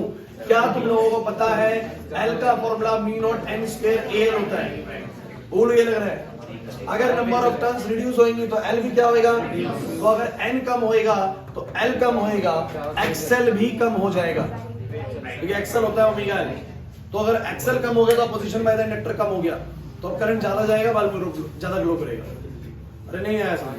अनामिका नहीं आ रही बात समझने? इजी है बिल्कुल। अगला बोलता है एक आयरन रॉड इंसर्ट कर दूं। क्या मैंने तुम्हें बताया था कि अगर आयरन रॉड इंसर्ट कर देगा तो ये परमेबिलिटी अब नहीं रहेगी, मतलब बीच में एयर नहीं है, एयर नहीं है तो कुछ और आ जाएगी। और मीडियम की परमिटिविटी हमेशा वैक्यूम की परमिटिविटी से ज्यादा होगा। एग्री? तो L बढ़ जाएगा, म्यू m हमेशा ज्यादा होता है, L हमेशा ज्यादा होगा, XL ज्यादा होगा, अपोजिशन बढ़ जाएगा, ब्राइटनेस कम हो जाएगी। कितना इजी हो गया भाई। उसके बाद एक कैपेसिटर है जिसका रिएक्टेंस क्या है बोलो? XC बराबर XL है, is inserted in series in the circuit, justify your answer in each case. अब क्या होगा यार, आप एक चीज सोचो, अगर तुमने एक कैपेसिटर और लगा दिया, तुमने एक कैपेसिटर और लगा दिया, तो क्या तुम लोग जानते हो कि अब ये पूरा LCR बन गया है? L है, C है और बल्ब का खुद का रेजिस्टेंस R होगा, और वो बोल रहा है XL किसके बराबर है? XC के। तो आप लोग जानते हो कि जब XL बराबर XC होता है, it records the maximum current, it records the, तो बल्ब ज्यादा ग्लो करेगा। बल्ब, क्योंकि मैं एक बात आपको क्लियर कर दूं, जिस समय पर ये दोनों लगे हुए थे उस समय पर जो सर्किट का जो नेट अपोजिशन था ना, वो था एक तरीके से XL का स्क्वायर प्लस बल्ब का भी खुद का रेजिस्टेंस होगा। अरे समझ नहीं आ रहा। और जिस समय XL XC के बराबर होगा, इस वक्त पर इस सर्किट का जो अपोजिशन आएगा वो सिर्फ क्या आएगा? R। अरे वैसे root of R square plus XL minus XC का स्क्वायर होगा, लेकिन XL किसके बराबर होगा? XC के, क्योंकि उसने बोला XL बराबर XC। तो अब सिर्फ R आएगा, पहले R स्क्वायर प्लस में XL स्क्वायर आ रहा था, तो पहले अपोजिशन ज्यादा थी, अब अपोजिशन बोलो क्या होगी? कम। तो करंट अब कैसा बनेगा? ज्यादा। नहीं आ रही कार्तिक बात समझ, जल्दी हो रहेगा, पक्का कैच कर पा रहे हो? चलो नेक्स्ट बोलो भाई। एक R और C है, जल्दी देख लिया करो उसको, पूरा क्या पढ़ना। R और C है, फेजर डायग्राम करो RC का, बना लोगे? RC का फेजर डायग्राम करो, इंपेडेंस बताओ, फेस एंगल बताओ। यार ये तो नकली क्वेश्चन है, बिल्कुल हमने करा हुआ है। चलो इसको देख के, मैं कह रहा हूं उसको देखते ही पता लग जाना चाहिए किसी का अपोजिशन फ्रीक्वेंसी से डायरेक्ट रिलेशन कर रहा है। सर ये इंडक्टर है, उसका XL दिया हुआ है फ्रीक्वेंसी के साथ, समझ रहे हो बात को? पढ़ लो क्वेश्चन क्या है, इसका फ्रीक्वेंसी दिया हुआ है, और क्या बोल रहे हैं? 100 वोल्ट की इफेक्टिव वोल्टेज है, ठीक है? करें शुरू, पढ़ लो क्वेश्चन में क्या है। कैलकुलेट द सेल्फ इंडक्टेंस, कर लोगे ये क्वेश्चन ऐसे। सेल्फ इंडक्टेंस या L निकालना है, मैंने तुम्हें कल करवाया था ऐसे ऐसा। XL बराबर क्या होएगा? XL बराबर क्या होएगा? 2 पाई म्यू L। XL कितना दिया हुआ है? कोई भी पिक कर लो, कोई भी एक पिक कर लो। 20, फ्रीक्वेंसी 100 निकाल लो यार, वगैरह हो जाएगा, कर लोगे ना? फर्स्ट सेकंड पार्ट इसी ग्राफ से पूछेगा, कल भी ऐसा क्वेश्चन में करवा रहा था आप लोगों को। नेक्स्ट पढ़ना जरा, थ्योरी पढ़ो। सीरीज LCR सर्किट है, variable frequency, obtain the expression for the impedance, impedance का एक्सप्रेशन वो करो, उसका प्लॉट करो ग्राफ। इंपेडेंस तुम्हें पता है root of R square plus XL minus XC square. Frequency अगर बदल रही है तो इंपेडेंस कैसे बदलेगा? अरे आपके हिसाब से ऐसे, ठीक है? समझ रहे हैं बात को? उसके बाद क्या फेज डिफरेंस होगा वोल्टेज और voltage across inductor and the capacitor eight the resonance in the LCR circuit. Phase difference between the voltage across the inductor. अरे बहुत बढ़िया क्वेश्चन पूछा, बताओ क्या पूछा है? कितने का फेज डिफरेंस होगा voltage across inductor and the voltage across capacitor at resonance in the LCR circuit. Current और वोल्टेज नहीं पूछा उसने, जो मुझे समझ में आ रहा है वो क्वेश्चन ये पूछ रहा है कि वोल्टेज अक्रॉस इंडक्टर और वोल्टेज अक्रॉस कैपेसिटर, इनके बीच का फेज का अंतर, पाई का अंतर नहीं होगा। 180 डिग्री का फेज डिफरेंस है दोनों के बीच में, नहीं समझ रहे? अरे यार ये तो पढ़ा था। अगर क्वेश्चन वही है तो आप लोग देख लीजिए, क्वेश्चन को पढ़ो दोबारा से। क्या फेज डिफरेंस है voltage across inductor and the capacitor, voltage across inductor end voltage across capacitor. तो भाई इनके बीच में तो पाई यानी बोले 180 डिग्री का फेज का अंतर। समझ नहीं आ रहा? अरे नहीं आ रहा समझ में? अरे क्या हो गया? आशीष क्लियर है? नेक्स्ट टाइम वैसे समझ जाते हैं आप इसको पेपर में भी। पढ़ रहे हैं एक बार इस क्वेश्चन को, पढ़ना। कह रहे हैं व्हेन एन इंडक्टर, फिर पेज बंद दूंगा भाई। When an inductor is connected to 200 volt DC voltage, एक इंडक्टर को 200 वोल्ट डीसी वोल्टेज में लगाया गया तो करंट फ्लो कर रहा है 1 एम्पियर का। उसके बाद अगर सेम इंडक्टर को 200 वोल्ट एसी में लगाया तो करंट फ्लो कर रहा है 0.5 एम्पियर का। अच्छा ऐसा क्यों हुआ वैसे बताओगे? क्योंकि तुम लोग जानते हो एक्सेल क्या होता है। अब डीसी की तो फ्रीक्वेंसी लगभग 0 ही होती है, तो आप लोग बोलेंगे एक्सेल 0 होगा, उसको कोई पोजीशन करेगा नहीं, करंट ज्यादा फ्लो कराएगा। सही है? इस केस में क्या होता है, फ्रीक्वेंसी बढ़ जाती है, आपको पता है एसी में, एसी की तो कुछ ना कुछ फ्रीक्वेंसी होगी, तो एक्सेल भी कुछ ना कुछ होगा, अपोजिशन हो जाएगा, करंट कम हो जाएगा। सही बात है? क्या क्वेश्चन पूछ रहा है? कैलकुलेट द, अच्छा पहले तो कह रहा है एक्सप्लेन बाय, ऐसा क्यों हुआ कि ऑल्टरनेटिंग करंट आते ही इंडक्टर ने कम करंट बनाना शुरू कर दिया। क्योंकि आप बोलेंगे सर ऑल्टरनेटिंग करंट की कुछ फ्रीक्वेंसी होती है जिसके कारण कुछ अपोजिशन बढ़ गया तो करंट कम कर देगा। क्लियर हो रहा है कि नहीं हो रहा? मैंने बोला भी था कि इंडक्टर डीसी को अलाउ कर देते चलने के लिए, क्योंकि अपोजिशन करता ही नहीं आ रही बात समझ। अब कह रहा है कि सेल्फ इंडक्टेंस और कैलकुलेट करो। ये कैसे करूं? तुम्हें कुछ इसने बताया? ठीक है, हो रहा है। बच्चों प्लीज ध्यान से देखो आप लोग, क्योंकि सिर्फ इंडक्टर है और तुम्हें आई मिल चुका है, तुम्हें ई पता है। तुम नहीं बोलोगे इस सर्किट का जो इफेक्टिव करंट होगा वो ई इफेक्टिव अपन में इसका पोजीशन बोलो क्या है? एक्सेल है। इसका पोजीशन बोलो क्या है? समझ नहीं पा रहे हो। अब तुम्हें पता है कि इफेक्टिव 200 है और करंट बोलो कितना है? बोलो 0.5।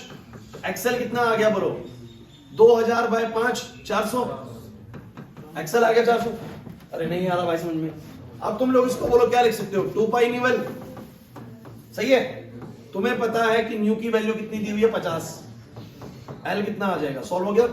नहीं आया समझ में। मैं आपको बता रहा हूं सारा खेल फॉर्मूलों के ऊपर है। आप फॉर्मूले कितने अच्छे तरीके से सोच पा रहे हो, तो बहुत क्लियरली सोचना था कि जब करंट दिया हुआ है, इफेक्टिव वोल्टेज दी हुई है, इफेक्टिव करंट दिया हुआ है, तो इसका अपोजिशन आ जाएगा। इसमें अपोजिशन सिर्फ एक्सेल है, तो एक्सेल निकल आएगा। एक्सेल से क्या निकल आएगा? एल निकल आएगा। प्रैक्टिस करेंगे ना घर पे बैठ के, मैं गारंटी बता रहा हूं आपको क्वेश्चंस नहीं लगेंगे मुश्किल। ठीक है? 36वां कर लो एक बार जल्दी से, मेरे को पेज बदलने पड़ेंगे। चलो 2 मिनट का ब्रेक है, 2 मिनट का ब्रेक है। ठीक है? 35 में दोबारा 2 नहीं 6 मिनट का 35 में दोबारा।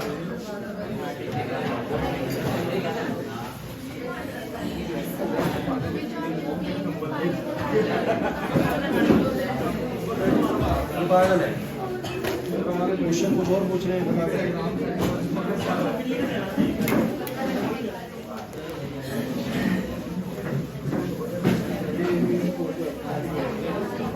देखो ये पता है क्या है, ये पाई जो होता है आपको पता है क्या होता है, ये करंट और वोल्टेज के बीच का फेज है।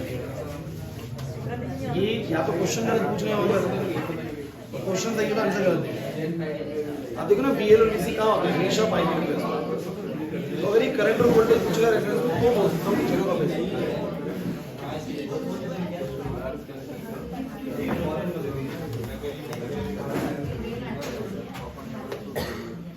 अब देखो मैंने इनको 6 मिनट के लिए भेज दिया, मेरे को 15 मिनट बाद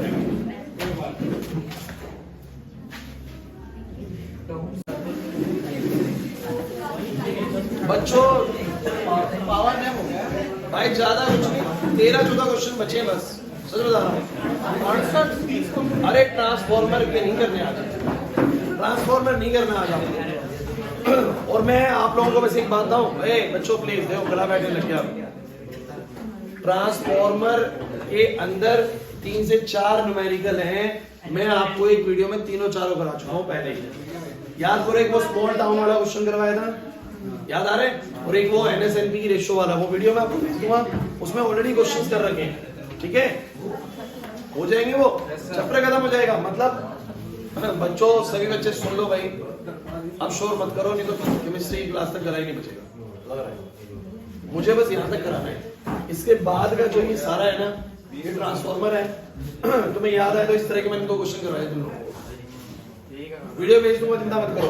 अरे ये बहुत आसान है यार, वीडियो भेज दूंगा, कर लेना उसमें से 1 घंटे की वीडियो बस हो, उसमें ट्रांसफॉर्मर समझा भी रखा है, क्वेश्चंस भी करा रखे, ठीक है? चलो क्वेश्चन आपके सामने 36, मतलब ज्यादा कुछ नहीं, 15-16 क्वेश्चन बनाने, एसी चैप्टर फिनिश हो जाएगा पूरी तरीके से। और अभी तक मुझे आप बताओ 35 क्वेश्चन तक हम कर चुके हैं। कंसेप्ट से अलग कुछ दिख रहा है कि बहुत भयंकर क्वेश्चन दिख गया होगा, पेपर में नहीं बन पाता? अभी तक नहीं आया कोई भी क्वेश्चन, मैं आपको बता रहा हूँ। जो भी पढ़ा है उसी में से सारी चीजें पूछी जा रही हैं आप लोगों से, ठीक है? तो पेपर में सही आएगा। अब क्वेश्चन सुन लो। ये पता है ना पीक कब बनता है? नितिन, पीक कब बनता है पता है? रेजोनेंस कंडीशन में कौन सा रेजिस्टेंस सबसे कम होगा? बस यही पूछ रहा है, कौन सा रेजिस्टेंस सबसे कम होगा? क्लियर है? अरे क्लियर है? क्वालिटी फैक्टर LCR में क्या फॉर्मूला रखता है? Q is equal to 1/R√L/C। Clear है? चलो भाई, अब क्वेश्चन नंबर B पढ़ो तनीषा।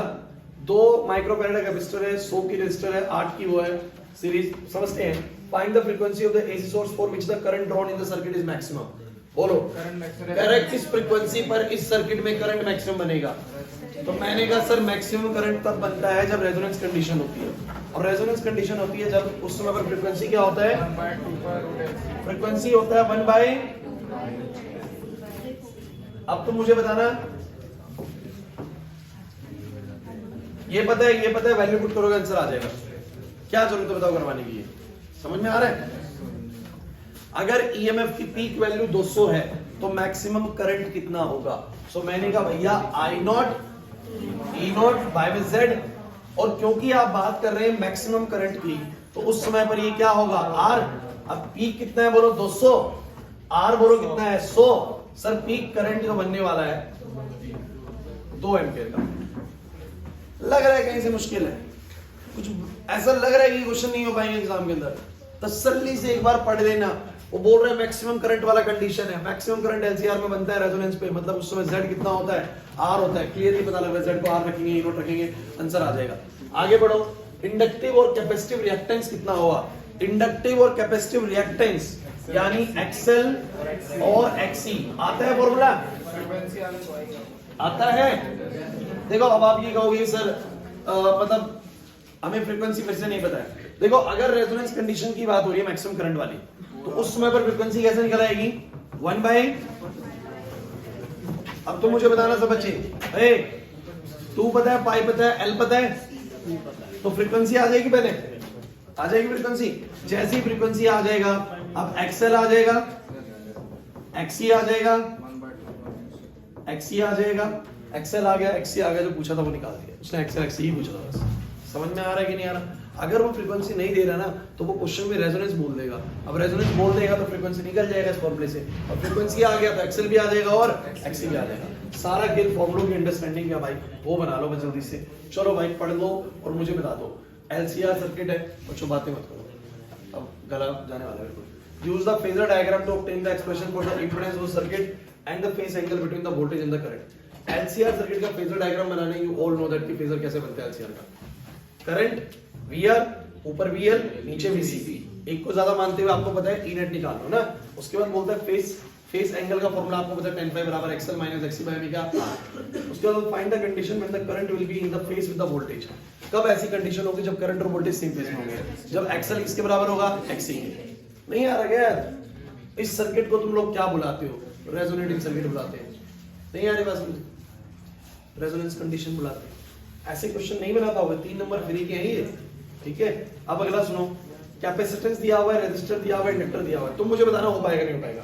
कह रहा है वो फ्रीक्वेंसी बताओ जब करंट मैक्सिमम आएगा, वो फ्रीक्वेंसी बताओ जब करंट मैक्सिमम आएगा, क्या लगाओगे? 1/2 pi root LC current maximum resonance condition पे होता है सर, वो फ्रीक्वेंसी होगी, L और C की वैल्यू पुट करेंगे, आंसर आ जाएगा। उसके बाद बोलते हैं अरे तो बिल्कुल रिपीट क्वेश्चन हो गया भाई। कह रहा है कि अगर पीक वैल्यू EMF की 200 है तो मैक्सिमम करंट कितना होगा? तो पीक अगर 200 है तो आप लोग सीधा बस मैक्सिमम करंट के वक्त पर LCR सर्किट का जो इंपेडेंस होता है वो R के बराबर होता है। R तुम्हें दिया हुआ है तो 200 बाई में R कितना है? 100, यही आ जाएगा। सेम आंसर है, क्लियर है भाई? पहले वाला ही वही था। Draw a graph showing the variation of the amplitude of the circuit current with the changing frequency of the applied voltage in a LCR circuit for the two different values of resistance R1 and R2। कह रहा है कि current frequency के साथ कैसे बदलता है, हमें पता है सर। करंट फ्रीक्वेंसी के साथ कैसे बदलता है हमें पता है, ऐसे बदलता है। लेकिन उसने बोला दो रेजिस्टेंस के लिए बना के दिखाओ, R1 और उसमें R1 बड़ा है तो मैंने 2 बनाए। मैंने कहा R1 ये होगा और R2, क्योंकि जिसका रेजिस्टेंस बड़ा होगा उसमें करंट कम बनेगा। सिंपल तो हो गया। अरे नहीं आया समझ, कितना इजी हो गया भाई। चलो नेक्स्ट, शार्पनेस वगैरह क्वालिटी फैक्टर का डेफिनेशन पढ़ लेना आप लोग, ठीक है, वो मैंने बता रखा है।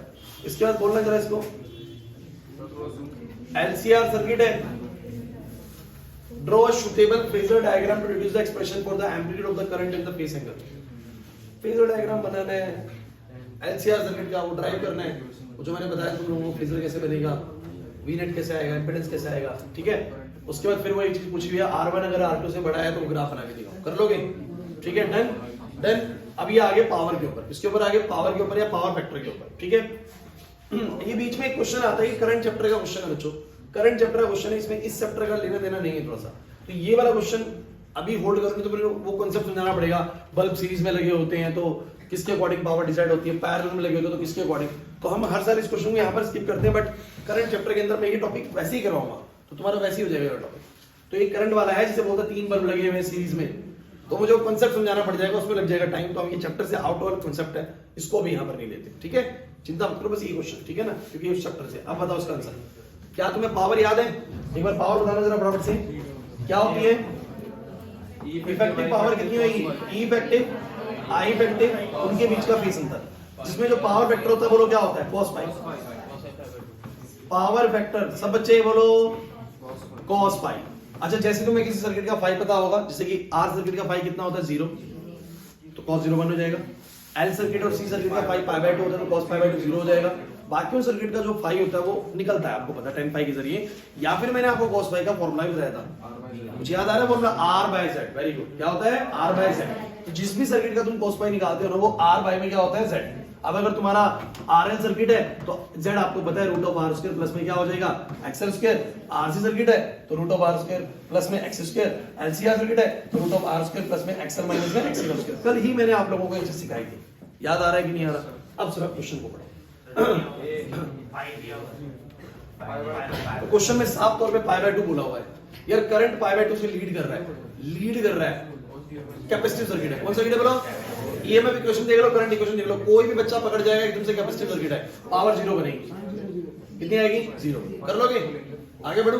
नेक्स्ट, पावर वेक्टर बताओ रेजोनेंस कंडीशन में। रेजोनेंस कंडीशन में होल सर्किट रेजिस्टिव सर्किट होता है, फाई 0 होता है। रेजोनेंस कंडीशन में फाई कितना होता है? 0। और फाई 0 होगा तो cos 0 की वैल्यू 1 होगी, आंसर 1 आएगा, पावर वेक्टर बनेगा। पावर वेक्टर बोलते हैं cos फाई को। क्लियर? बहुत इजी है भाई। नेक्स्ट बोलो, ऑल्टरनेटिंग करंट है। अच्छा, ये I बराबर ये तो I नॉट होगा 10 sin ओमेगा t हो गया, ओमेगा हो गया 100 pi. Is pass through a resistor of 20 ohm, what is the average power consumed by the resistor over a complete cycle. चलिए देखिए बोर्ड पे, इसको लगता है कैसे करना है। तो एवरेज पावर क्या होगी सब बच्चे बोलो? ई इफेक्टिव। क्या मैं सही बोल रहा हूं? अब तुम सब बच्चे पढ़ो यहां से। कह रहे हैं अच्छी सर्किट कैसा है? रेजिस्टिव सर्किट है।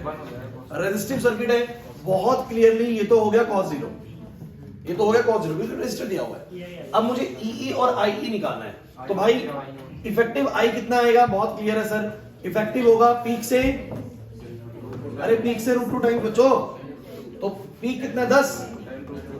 सबको क्लियर हो गया? अब निकालना है ई इफेक्टिव। तो क्या तुम्हें नहीं लगता कि ई इफेक्टिव निकल जाएगा?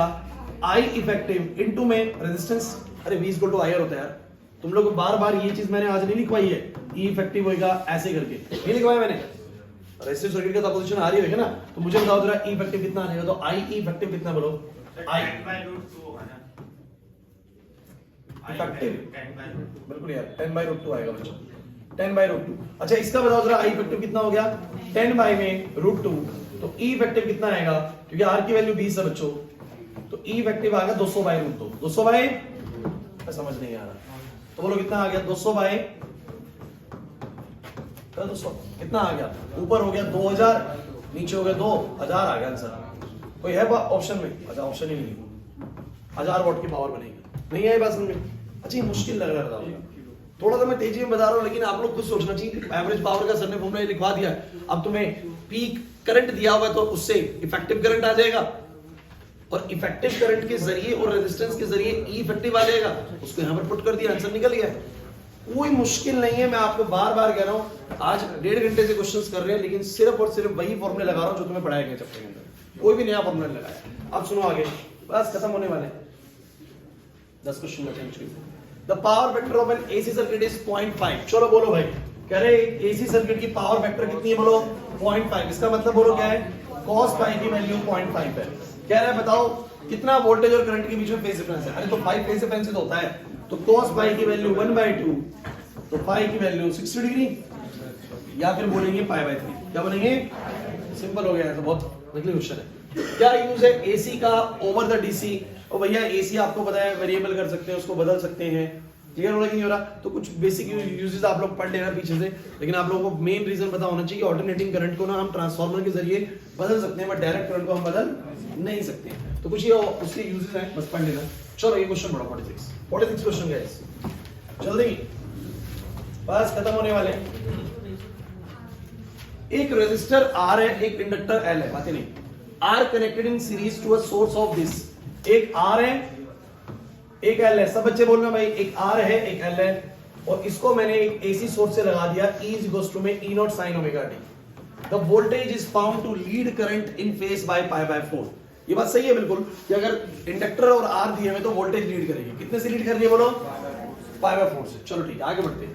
If the inductor is replaced by the capacitor, अगर मैं इंडक्टर को रिप्लेस कर दूं बोलो किससे, कैपेसिटर से, सेम सर्किट के अंदर, तो पता लगता है कि अब वोल्टेज लैग करने लग जाती है, करंट लीड करने लगता है π/4 से।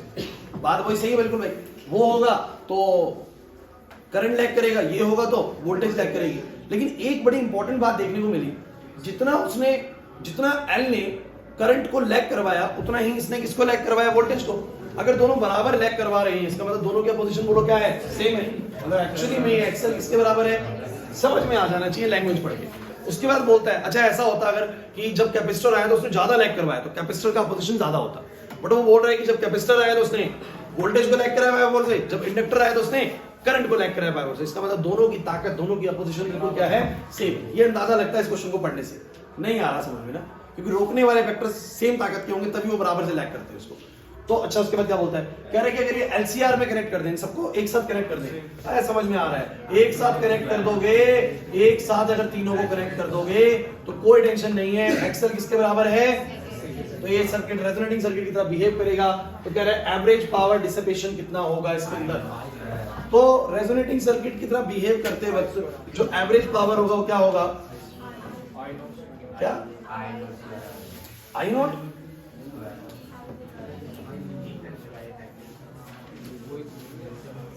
एवरेज पावर की बात कर रहे हैं तो E effective into I effective बोल देंगे एवरेज पावर, क्योंकि cos पाई तो आपको पता है इस केस में कितना हो जाएगा, cos 0, क्योंकि रेजोनेंस कंडीशन है। तो E effective I effective, question में ऐसी कोई वैल्यूज नहीं दी हुई है जिससे हम इस चीज को निकाल सकें, तो आप लोगों को निकालना नहीं है, सिर्फ फॉर्मूला लिखना है। उसके बाद instantaneous current in the circuit, इस सर्किट में इंस्टेंटेनियस करंट, देखो ये करंट की इक्वेशन होती है इंस्टेंटेनियस करंट, तो उसकी इक्वेशन क्या होगी, I0 ओमेगा t, ना प्लस पाई ना माइनस पाई। सिंस इस सर्किट के अंदर एक्सल किसके बराबर है, एक्सी के, तो इस सर्किट किसकी तरह बिहेव कर रहा है, रेजोनेंस कंडीशन की तरह बिहेव कर रहा है, और रेजोनेंस कंडीशन में ईएमएफ इक्वेशन, करंट इक्वेशन होती है I0 sin ओमेगा t। अरे वोल्टेज इक्वेशन दिया हुआ क्वेश्चन में, तो बोलूंगा करंट ये वाली बनेगी। वो आपसे बस ये जानना चाह रहा था एक्चुअली में कि आप उस बात को पकड़ पाए कि नहीं पकड़ पाए, कि जब इंडक्टर आया तो उसने π/4 से लैग कराया वोल्टेज को, उसको करंट को, और जब कैपेसिटर आया तो उसने पाया वोल्टेज लैग कराया वोल्टेज को, तो दोनों पोजीशंस एक्चुअली बराबर रही होंगी और उस वक्त तो बच्चा समझ जाए कि अगर पोजीशंस बराबर है तो सर्किट किसी तरह बिहेव करेगा रेजोनेंस कंडीशन की तरह। तो वो सारी बातें समझ रहा हो कि रेजोनेंस कंडीशन में करंट इक्वेशन क्या बनेगी, I नॉट sin ओमेगा। नहीं है बात समझ? ठीक, नेक्स्ट पढ़ो। In a series LCR circuit VL बराबर VC, अरे भैया कौन सा कंडीशन है भाई, VL VC के बराबर है बट VR के बराबर नहीं है। हाँ भाई कह रहा है बताओ जरा what is the value of the power factor.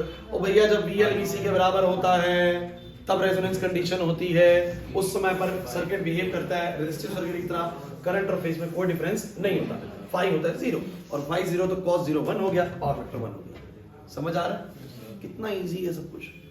Next, in the series LCR circuit obtain the condition under which the impedance of the circuit is minimum. LCR circuit में इंपेडेंस मिनिमम कब होगा सर, रेजोनेंस कंडीशन। कितना ज्यादा पूछ रहे हैं resonance को, देख रहे हो आप लोग। तो रेजोनेंस कंडीशन यानी when XL is equal to XC, right, when XL is equal to XC या फिर frequency is equal to 1/2 pi root LC, बातें सेम ही है। उस वक्त पर इंपेडेंस क्या होगा, मिनिमम रिकॉर्ड होगा। क्लियर होता है कि नहीं होता? अच्छा ये बोल रहा वॉटलेस करंट। वॉटलेस करंट मतलब एक ऐसा करंट जब पावर ना हो।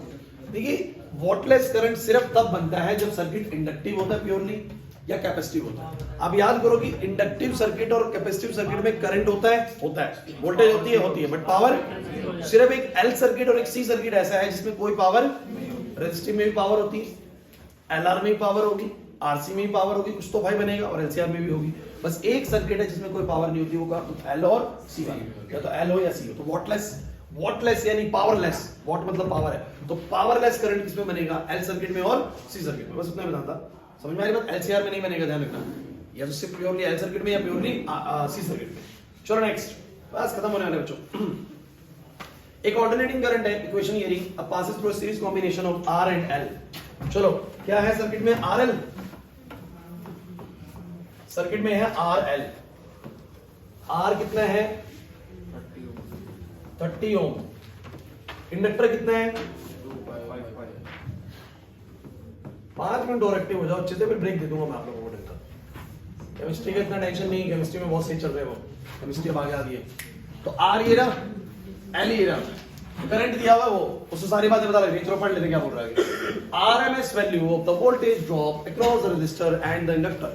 तो वोल्टेज ड्रॉप कितना होगा रेजिस्टर के अक्रॉस, तो आप बोलोगे जितना करंट होगा इनटू में R तुम्हें दिया हुआ है, बस मेरे को क्या निकाल लेना चाहिए, करंट।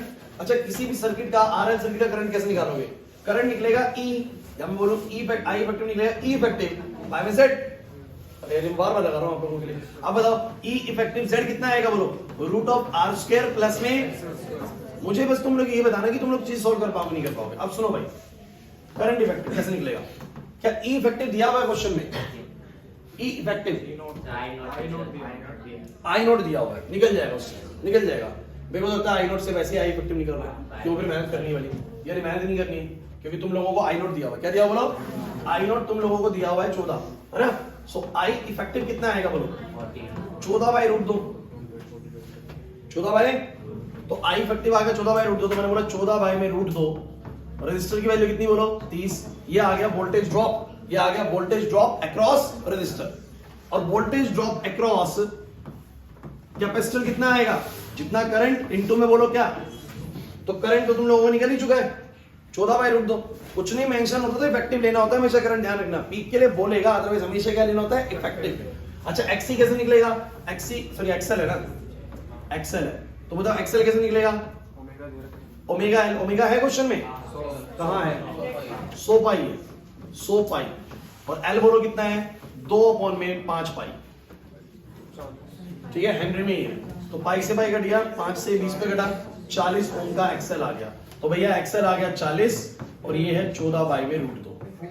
देख रहे हो तुम लोग, कुछ नहीं है क्वेश्चंस में, मैं आपको इतनी देर से ना एक ही तरह के क्वेश्चंस कराए जा रहा हूं, कुछ भी बदलाव नहीं कर रहा है सीबीएसई क्वेश्चंस के अंदर, रिपीटेड टाइम्स में क्वेश्चन दे रहा है, वोल्टेज ड्रॉप बताओ, इंडक्टर में वोल्टेज ड्रॉप बताओ, कैपेसिटर में वोल्टेज ड्रॉप बताओ, रेजिस्टर में हो जाएंगे वैसे। चलो आगे बढ़ते हैं, पावर वेक्टर बताओ सर्किट कैसे निकलेगा, कौन बताएगा, इस सर्किट का पावर वेक्टर कैसे निकलेगा, तो तुम सब बच्चे बताओ इस सर्किट का पावर वेक्टर क्या होगा, नहीं, और cos फाई कैसे निकलेगा, R by Z, very good, R by Z, R by Z, Z कितना होगा सर्किट का, क्या मैं सही बोल रहा हूं, अरे क्या मैं सही बोल रहा हूं, R बाय Z होता है, R तुम्हें दिया हुआ है आर तुम्हें दिया हुआ है, एक्सेल तुम्हें निकाल लिया है, हो गया सर। कहाँ मुश्किल है, जो फॉर्मूले बताए वही लगाते चलो, आंसर आते रहेंगे। चलो 50th क्वेश्चन पढ़ो जल्दी से, जल्दी पढ़ो। एक एसी सर्किट है, उसमें हमने एक इंडक्टर लिया हुआ है, एक रेजिस्टर लिया हुआ है, सीरीज में लगा रखा है। फेजर डायग्राम से बताओ क्यों वोल्टेज लीड करेगी। अरे यार पता है आरएल सर्किट में वोल्टेज क्यों लीड करेगी, मैं वो फेजर डायग्राम बना के दिखा दूंगा, ऊपर की तरफ बच जाएगा, वो बीएल ऊपर, बीआर इधर, पता है ना। अब तो समझ में आना चाहिए बातों में, पढ़ना एक बार। The potential difference across the resistor is 160 and across the inductor is 120। Find the effective value of the applied voltage if the effective current in the circuit is 1 ampere and calculate the total impedance of the circuit। सुन लो भाई question, सुन लो तसल्ली से सुन लो, कोई दिक्कत नहीं है। 50th का B बताना क्या क्या दिया हुआ है। Potential drop across the resistor 160, potential drop across the inductor 120। Find the effective value of the applied voltage, मतलब सर्किट कैसा है आरएल। रुक जाओ भाई, आरएल सर्किट है और क्या बोल रहा है, effective value of applied voltage बतानी है, इसका ई इफेक्टिव बताना है। क्या बताना है बोलो, ई इफेक्टिव। और क्या बोल रहा है, अगर इसमें इफेक्टिव करंट जो जा रहा है, आई इफेक्टिव जो जा रहा है वो कितना जा रहा है 1 एम्पियर, और टोटल इंपेडेंस बताओ। एकदम आंसर आने वाला क्वेश्चन है भाई, कैसे सुन लो। आपको बोला गया है कि मुझे ई इफेक्टिव बताओ और मुझे इंपेडेंस बताओ, ये बात है। सुन लो एक बार सब बच्चे, क्वेश्चन में क्या दिया हुआ है Arshit, voltage drop across resistor दिया हुआ है, वोल्टेज ड्रॉप अक्रॉस इंडक्टर दिया हुआ है, आई इफेक्टिव की वैल्यू 1 एम्पियर दी हुई है। आई इफेक्टिव की वैल्यू 1 एम्पियर दी हुई है, मुझे एक तो इंपेडेंस बताना है, मुझे एक ई इफेक्टिव बताना है। जो बातें दी हुई 3 चीजें लिख दी और जो पूछा वो लिख दिया। मुझे तुम ये बताओ, अगर आरएल सर्किट है, खुशी अगर आरएल सर्किट है तो इंपेडेंस कितना होगा बोलो, ये होना चाहिए। मींस मुझे अगर आरएल सर्किट का इंपेडेंस निकालना तो मेरे पास आर भी होना चाहिए, मेरे पास एक्सएल भी होना चाहिए। और वो कैसे निकल जाएगा यार, बड़ा इजी है। आई इफेक्टिव तुम्हारा कितना है 1 एम्पियर। क्या तुम वीआर को आई इंटू में आर नहीं लिखोगे, वीआर को तुम क्या लिखोगे आई इंटू आर, और तुम्हें आई कितना दिया हुआ है 1। अरे आई कितना दिया हुआ है, आर की वैल्यू, आर की 160 आ गई, इसको तुम लोग क्या लिखोगे सब बच्चे बोलो, आई एक्सएल। अरे आई एक्सएल, अरे आई इफेक्टिव तो होता है, तो आई एक्सएल आएगा, बोलो आई कितना 1। एक्सएल की वैल्यू सब बच्चे बोलो कितनी, एक्सएल की वैल्यू 120। समझ ही नहीं आ रहा सर, एक्सएल की वैल्यू 120। अब एक्सएल 120 दे दिया, आर तुम्हें 160 दे दिया, सॉल्व करके जेड आ जाएगा, जेड आ जाएगा। अब तुम्हें ई इफेक्टिव पूछा था, बताना ई इफेक्टिव क्या होगा, करंट इफेक्टिव इनटू जेड। तुम्हें जेड मिल चुका है, करंट इफेक्टिव क्वेश्चन में ऑलरेडी दिया हुआ है, ई इफेक्टिव आ जाएगा। फिर मैं कुछ नहीं कर रहा हूं, मैं फॉर्मूला के अंदर ही, कहीं बाहर नहीं जा रहे हैं भाई। बार बार वोल्टेज ड्रॉप पूछ रहा था, इस क्वेश्चन में वोल्टेज ड्रॉप देके आर और एक्सएल निकलवा लिया, आर एक्सएल से जेड निकलवा लिया, और जेड की मदद से ई इफेक्टिव निकलवा लिया। कुछ नहीं कर रहा है, इधर ही इधर क्वेश्चंस को घुमाया जा रहा है बस, सेम सिचुएशंस के अंदर। क्लियर हुआ कि नहीं हुआ? अच्छा बताना, आरएल सर्किट में कह रहे हैं क्या होगा अगर हम डायरेक्ट करंट पास करें। तो आपको पता है कि डायरेक्ट करंट पास कराओगे तो रेजिस्टर तो कुछ ऑब्स्ट्रक्शन करेगा, बट इंडक्टर कोई ऑब्स्ट्रक्शन, तो हम बोलेंगे इंडक्टर का जो अपोजिशन है वो लगभग 0 हो जाएगा, 0 हो जाएगा। सही है, एक्सेल 0 हो जाएगा, तो इसका अपोजिशन बिल्कुल खत्म हो जाएगा। भूलिए मत यार, आपको सब पढ़ा रखा है। डायरेक्ट करंट पास करने पर एक्सेल कितना हो जाता है 0, तो हम बोलेंगे inductor offers no opposition but the resistor offers some opposition. Clear हुआ कि नहीं हुआ? नहीं है, ठीक। इसको पढ़ना जल्दी से। एक एसी सर्किट है यार, 5 मिनट की बात है, ज्यादा कुछ नहीं बचा है। देख लो लास्ट ईयर 56 से हमारा, ठीक है। 4-5 क्वेश्चन है, पर देख लो, नजर डाल लो, पूरा खत्म कर दो। एक एसी सर्किट है, उसमें 2 चीजें लगी हुई हैं, एक्स और वाई। पढ़ के बताना, अरे एक्स और वाई। कह रहा था current is head of the voltage in a phase by power force. Current lead कर रहा है, देखो करंट लीड कर रहा है, तो एक आर होगा और एक सी होगा, एक आर और एक सी। कह रहा है एलिमेंट एक्स तो आर है, तो वाई क्या होगा, पता लग गया, आर भी दिया हुआ है। उसके बाद name the circuit element Y, तो वाई क्या होगा सर, वाई कैपेसिटर होगा। उसके बाद calculate the RMS value of the current is the RMS value of the voltage is 141। RMS value of the current is the RMS value of the voltage is 141। तो effective value of the current कितनी होगी, E effective by में Z. अरे यार ये बहुत बार करा दिया। अब ई इफेक्टिव कितना दिया हुआ है बोलो, 141। जेड कैसे निकालूंगा आरसी सर्किट का, हो जाएगा? अरे नहीं आ रहा समझ में, वैल्यू पुट करेंगे आंसर आ जाएगा। आप लोगों को सब कुछ दिया हुआ है यार, पढ़ लो इस क्वेश्चन को, पढ़ लो। यहां पर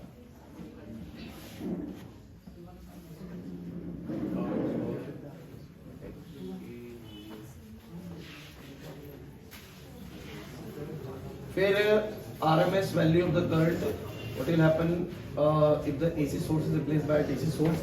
इसमें XC का कुछ नहीं दिया हुआ ना, तो फिर शायद इसका फॉर्मूला लिखना होगा डायरेक्टली, क्योंकि वैल्यू कहीं भी नहीं दी हुई हमें. Current is the head of the voltage by pi by 4. तो एक चीज कर सकते हैं, 10 पाई कितना होता है सर्किट का? ए सुन लो, मुझे तुम ये बताओ. अच्छा है क्वेश्चन अच्छा मिल गया बीच में. ऐसा हमने एक भी नहीं करा है तक, एक भी नहीं करा है. इस क्वेश्चन में एक्सी का कोई जिक्र नहीं करा हुआ, दिया नहीं हुआ, लेकिन आप सोचिए कि उसने फेज डिफरेंस दिया हुआ है. क्या दिया हुआ है? सुन लो, 2 मिनट एक्टिव हो जाओ सारे बच्चे. क्वेश्चन बहुत सिंपल है. एक्स और वाई दो एलिमेंट है. दोबारा से बता रहा हूं, सुन लो. एक्स और वाई दो एलिमेंट है. एक एलिमेंट एक्स है और एक एलिमेंट वाई है. सुन लो, कह रहा है कि भैया करंट हेड कर रहा है वोल्टेज को, करंट लीड कर रहा है. करंट कब लीड करेगा? जब आर के साथ क्या होगा? सी. उसने बोल दिया कि एक्स तो आर है. एक्स तो बोलो क्या है? आर. तो एक्स मेरा रेजिस्टर है जो कि वैल्यू कितनी रख रहा है? बोलो 100 ओम. और पक्का मेरा जो वाई है वो कौन है? बोलो कैपेसिटर है, जिसकी वैल्यू मुझे अभी अननोन है. वैल्यू मुझे अननोन है. सही बात है कि नहीं? लेकिन मुझे इतना तो पता लग गया कि मेरा जो दूसरा एलिमेंट है वो पक्का कैपेसिटर होगा, तभी करंट लीड कर सकता है. तो उसने पहला सवाल तो यही पूछा कि बताओ वाई एलिमेंट कौन है? वाई एलिमेंट, तो मैंने कहा भैया capacitor. Calculate the RMS value of the current is the RMS value of the voltage 145. अब मुझे पता है जब मैं सेकंड वाला पार्ट करूंगा तो मेरे को आरएमएस वैल्यू ऑफ करंट बतानी है, जो कि क्या होगी? बोलो RMS value of voltage upon में क्या होगा? पोजीशन.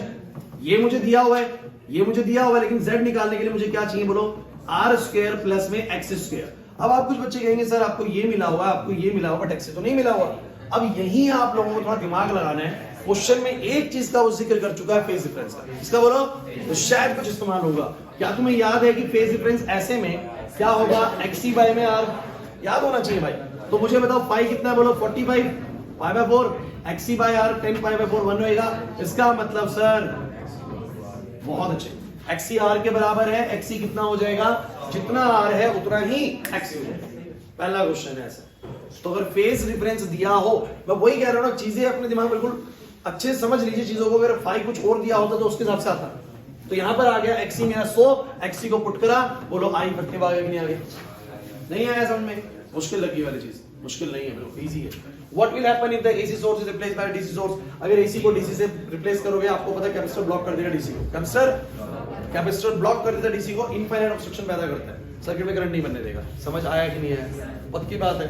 ठीक, अब सुनो मेरी बात सुनो. एक क्वेश्चन बस ये वाला कराऊंगा, क्योंकि यही एक क्वेश्चन है थोड़ा सा जो थोड़ा दमदार है बस. इनके अलावा बाकी सारे हो चुके हैं. ये आप लोग कर लोगे. अब आपको दिख रहा है ये लैंप वाला आता है. ओए बल्ब वाला बोल जल्दी से. बल्ब वाला आता है. ये वाला RMS value of current, average power, E effective, I effective, cos phi सब निकाल लोगे. मुझे पता ये वाली चीज है ना. क्लियर है? Ideal inductor does not dissipate power. साबित करो 5 नंबर के अंदर कि एक आइडियल इंडक्टर पावर नहीं बनाता. तो आपको पावर वाला ड्राइव करके आपको बताना है कि इंडक्टर के अंदर फाई कितना होता है? Pi by 2. तो पावर कितनी होगी? 0. पावर कितनी होगी? 0. क्लियर हो रहा है कि नहीं हो रहा? एक ये क्वेश्चन अच्छा है, थोड़ा सा ये क्वेश्चन थोड़ा सा अच्छा है. ये वाला बताना जरा कैसे करोगे. फिर बस एक क्वेश्चन कराऊंगा, उसके बाद ब्रेक दे दूंगा, चिंता मत करो. केमिस्ट्री थोड़ा कम कर लेंगे आज, लेकिन यहां तक पूरा करना जरूरी है बच्चों. ठीक है, कर लेना भी 5 मिनट और. आ जाओ. एक सीरीज एलआर सर्किट है बच्चों, प्लीज. अच्छा क्वेश्चन आया था ये. सीरीज एलआर सर्किट है, आर है, एल है. बताओ एक्सएल किसके बराबर है? आर के. And the power vector of the circuit is P1. ऐसे में जो उसका पावर वेक्टर है बच्चों, पावर वेक्टर क्या होता है? cos पाई. इधर भाई पावर वेक्टर क्या होता है? cos पाई. और इस पावर वेक्टर को P1 से डिनोट कर रहे हैं. मुझे तुम एक बात बताना, P1 में से आएगा कितना? अगर RL सर्किट है और उसका R XL के बराबर है. यार तुम जानते हो cos पाई होता है R बाय Z. cos पाई क्या होता है?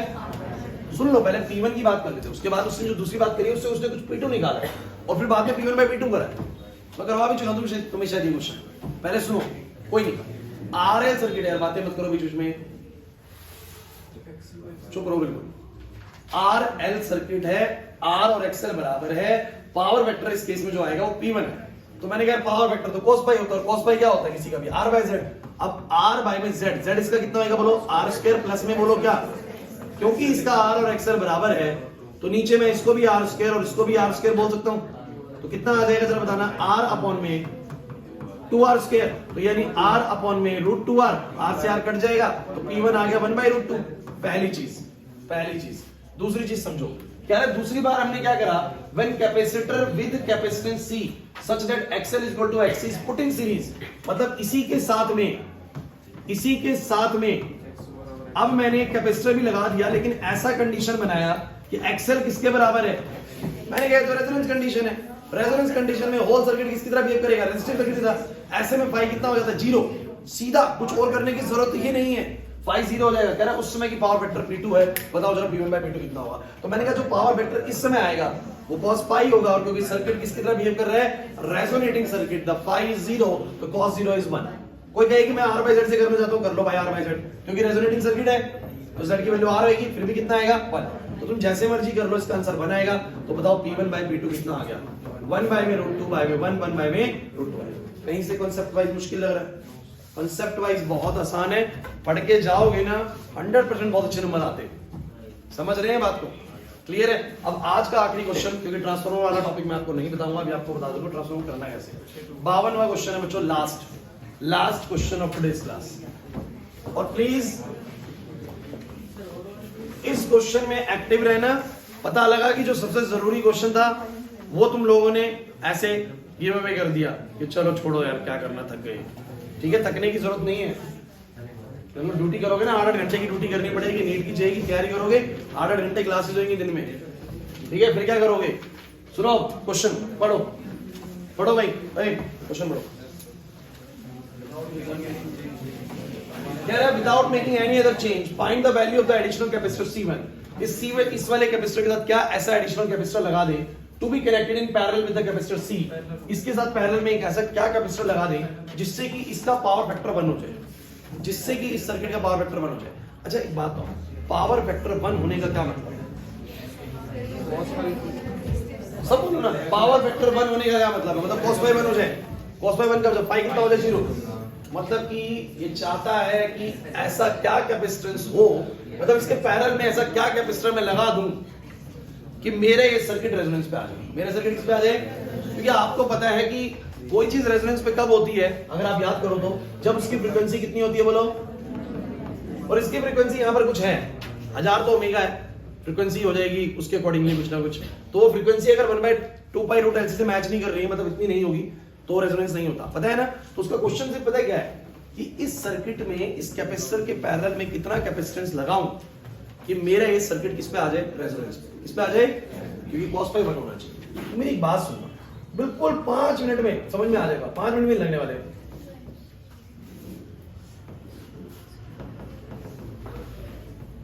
उसका सवाल है कि अगर ये 2 माइक्रोफैरेड है तो इसके पैरेलल में जो C1 लगाऊं, ये कितना लगाऊं। तुम्हें अभी लग रहा होगा मुश्किल, चिंता मत करो, बस सुनते रहो। तो कितना लगाऊं कि ये सर्किट का पावर फैक्टर 1 हो जाए। भाई मैं एक काम करता हूं, मैं मान लेता हूं कि ये जो भी कॉम्बिनेशन है इसका एक कैपेसिटेंस C होगा। भाई ये C है वो C1 है, मैं इन दोनों का नेट कैपेसिटेंस क्या मान लेता हूं, C मान लेता हूं। कुछ इसको C बोल रहे हो वैसे तुम लोग, लेकिन C' मान लो, चलो मतलब मैं मान लेता हूं कि कैपेसिटेंस की नेट क्या वैल्यू, इंपॉर्टेंट लाइन बोल रहा हूं, L तो है R तो है, मैं बस निकाल लेता हूं कि कैपेसिटेंस की नेट क्या वैल्यू हो कि जिससे ये सर्किट किस पे आ जाए, रेजोनेंस पे। वो C निकाल लेता हूं ना। तो मैं कैसे निकालूंगा आइए समझाता हूं, फिर मैं देखूंगा कि मेरे को कितना लगाने की जरूरत है। पूरा क्वेश्चन समझने की कोशिश करना भाई। बंसी का क्वेश्चन समझ में नहीं आ रहा, क्या क्वेश्चन है, वो क्वेश्चन ये कहना चाह रहा है कि इस कैपेसिटर तक कितना पैरेलल में लगा दूं कि जिससे कि ये सर्किट किस पे आ जाए। मैं सपोज करता हूं, मान लेता हूं मेरे को पता लगा कि इस सर्किट के अंदर ना 8 माइक्रोफैरेड की होनी चाहिए थी कैपेसिटेंस, 8 माइक्रोफैरेड की होनी चाहिए थी कैपेसिटेंस, तब जाके ये रेजोनेट में होता। तो बेटा यार रख दो वहां पर, 8 माइक्रोफैरेड की कैपेसिटेंस होती तो होता, तो मैं बोलूंगा 6-7 में और लगा दूंगा। क्या तुम्हें पैरेलल में याद है, कैपेसिटर में पैरेलल में अलग तरीके से होता है, पैरेलल में ऐड होते हैं सीधा, अरे भूल गए, अरे कैपेसिटेंस के अंदर पैरेलल में एडिशन होता है सीधा। तो मैं ढूंढता हूं वो कैपेसिटेंस की वैल्यू जिसके लिए सर्किट रेजोनेंस पे हो। तो मैंने कहा ऐड रेजोनेंस, पहले तुम्हें समझ में आ रहा है मैं रेजोनेंस सीधा क्यों ले रहा हूं, क्योंकि cos फाई उसने बोलो कितना बोला है 1, इसका मतलब फाई की वैल्यू बोलो कितनी 0, एलसीएम सर्किट में फाई 0 का होता है रेजोनेंस पे, किसको होता है। तो मैंने कहा at resonance your frequency will be nothing but it is 1 by, सही बात है। अच्छा बताओ फ्रीक्वेंसी कितना दिया हुआ है? आप कहेंगे सर ओमेगा दिया हुआ है 1000 है, ओमेगा दिया हुआ है, 2 पाई को इधर कर दो यार, क्या दिक्कत है? इतनी समझदारी नहीं दिखा पाओगे तो मुझे बताना जरा, 2 पाई न्यू कितना दिया हुआ है? 1000। अरे ओमेगा को तो 2 पाई न्यू बोलते हैं, या तो निकाल लो, ठीक है, 1000/2 पाई करके बराबर कितना आएगा? 1 बाय में रूट एलसी। एल कितना दिया हुआ है? 100 मिली हेनरी, 100 गुना में 10 की पावर और ये सी, सही बात है। तो मैंने क्या करा, यहां से 1000 स्क्वायरिंग बोथ साइड करो, बोलो कितना आएगा? 10 की पावर 6। इधर बताओ कितना आएगा? 1 बाय में 10 की पावर बनेगा -1 सी, बोलो सी की वैल्यू कितनी आ गई? 1 अपॉन में 10 की पावर -1, 10 की पावर 6। देखते चलो कोई दिक्कत नहीं है। आ जाएगा 10 की पावर 5, नीचे ऊपर जाके 10 की पावर -5, कितने फैरेड? अब बच्चे सर ये क्या है? देखो कैपेसिटेंस दिया हो माइक्रो फैरेड में, एक काम करते हैं इसको भी माइक्रो में करते हैं। तनिष नहीं आ रही बात समझ में? मैंने वो कैपेसिटेंस की वैल्यू निकाली जिसके लिए रेजोनेंस पे आ जाए, तो मैंने कहा रेजोनेंस पे रहने के लिए फ्रीक्वेंसी को किसके बराबर होना जरूरी है? 1/2 पाई रूट एल सी। मैंने कहा फ्रीक्वेंसी मेरे को पता है और मैंने कहा भैया मेरे को एल पता है, मैं वहां से सी निकाल लेता हूं। मुझे बताओ ये कितना है? ये एक तरीके से ना आपका 10 माइक्रो फैरेड है। कुछ कहेंगे सर पता नहीं कैसे लिख रहे 10 माइक्रो फैरेड, कैसे लिख रहे हैं 10 माइक्रो फैरेड? अरे यार माइक्रो मतलब 10 की पावर -6 है और ये 10 है, 10 की पावर -5 बनेगा नहीं बनेगा? नहीं आ रहा समझ में? चलो नहीं आया। 10 माइक्रो फैरेड का मतलब, माइक्रो मतलब 10 की पावर -6, 10 की पावर -6 into 10 की पावर -5 बनेगा ना। तो मैं कहूंगा मेरे सर्किट का नेट कैपेसिटेंस कितना होना चाहिए? 10 होना चाहिए था, है कितना? अरे 10 होना चाहिए था, है कितना? 2। तो पैरेलल में और कितना कनेक्ट कर दूं कि 10 जैसा काम कर जाए? 8 कर दूंगा। अगर पैरेलल में 8 कर दूंगा तो उस 8 और 2 का सम कितना बन जाएगा? 10, और 10 पर ये क्या होता है? रेजोनेंस। समझ आया कि नहीं आया? तो मैं क्या बोलूंगा? Additional 8 microfarad capacitor must be connected in parallel to capacitance of 2 microfarad. कितने बच्चों को ये क्वेश्चन समझ में नहीं आ रहा है? भागने की हिम्मत करो कि जाना है चक्कर में आ रहा है सर। बताओ सबको क्लियर होगी ये वाली चीज? पक्का ना? तनिष डाउट में हो कुछ? तो ये हमेशा देगा ना क्वेश्चन, तो ये पैरेलल की केस में ही देगा। तो आप लोग बस क्या कर लेना, पहले वो कैपेसिटेंस निकाल लेना जितना चाहिए रेजोनेंस पे रखने के लिए। तो मैंने कहा रेजोनेंस होने के लिए ऐसा होना जरूरी है, और ऐसा होने के लिए कैपेसिटेंस की वैल्यू कितनी होनी चाहिए? 10 होनी चाहिए। है कितनी? 2। तो कितनी और लगा दूं पैरेलल में कि 10 हो जाए? 8। तो 2 के साथ में अगर मैं पैरेलल में 8 लगा दूंगा तो नेट सेल वो कैपेसिटेंस 10 की तरफ बिहेव करेगा। क्लियर हुआ? अब सुन लो भाई, अब सुन लो भाई, मेरी तरफ से ये 57 क्वेश्चन एक एक करके आपको करवा दिए गए, 1-1 करके करवा दिए बिल्कुल। अब बात रही ट्रांसफार्मर की। बच्चे सोचेंगे सर ट्रांसफार्मर है क्या हमारा? मैं आपको बता देता हूं, आप लोगों को भले याद नहीं होगा, कुछ को याद भी होगा। ट्रांसफार्मर टॉपिक जब मैंने क्लास में करवाया था ना, उस दिन ट्रांसफार्मर टॉपिक भी करवाया था, प्लस में ये वाले जो 2-3 क्वेश्चन थे और ये वाला जो स्मॉल टाउन वाला क्वेश्चन था, बकायदा मैंने क्लास में ऑलरेडी करवा चुका हूं। तो इसकी एक वीडियो है, उस वीडियो में मैंने ट्रांसफार्मर भी करवा रखा है, उसके क्वेश्चन भी करा रखे हैं। तो मैं उसको दोबारा डिस्कस करूं, उससे बेटर है कि 1 घंटा घर पे टाइम निकाल के वीडियो कवर कर लो, वही चीज कराऊंगा मैं। तो उससे बेटर है कि हम कुछ और चीज करते हैं जो हमने पहले नहीं करी हुई है। समझ आ रहा है कि नहीं आ रहा? तो मैं अपनी तरफ से मानूं कि आप लोग एसीएफ कर लेंगे, पूरा चैप्टर एक ही मुद्दा डिस्कस कर रहा है, दिस इज एलसीआर। आपको आरएलसी समझ में आ गया, फॉर्मूले समझ में आ गए, learn impedance, learn phase difference, learn power vector of the circuits, learn average power, effective I, effective cos pi, इन्हीं के ऊपर ही वो घुमाए जा रहे हैं क्वेश्चंस। और जरूरी नहीं कि आपके पेपर में कोई बहुत सिलेक्टेड मुश्किल वाला क्वेश्चन आने वाला है, कि आप तो बहुत इजी बनने वाला, वो तो कर ही लिया ना हमने इतना। कर लोगे या नहीं? फिनिश करूं? केमिस्ट्री को हम शुरू करते हैं 10:30 से, 11 बजे से, 11 बजे तो ज्यादा आ जाएंगे, 10:30 से शुरू।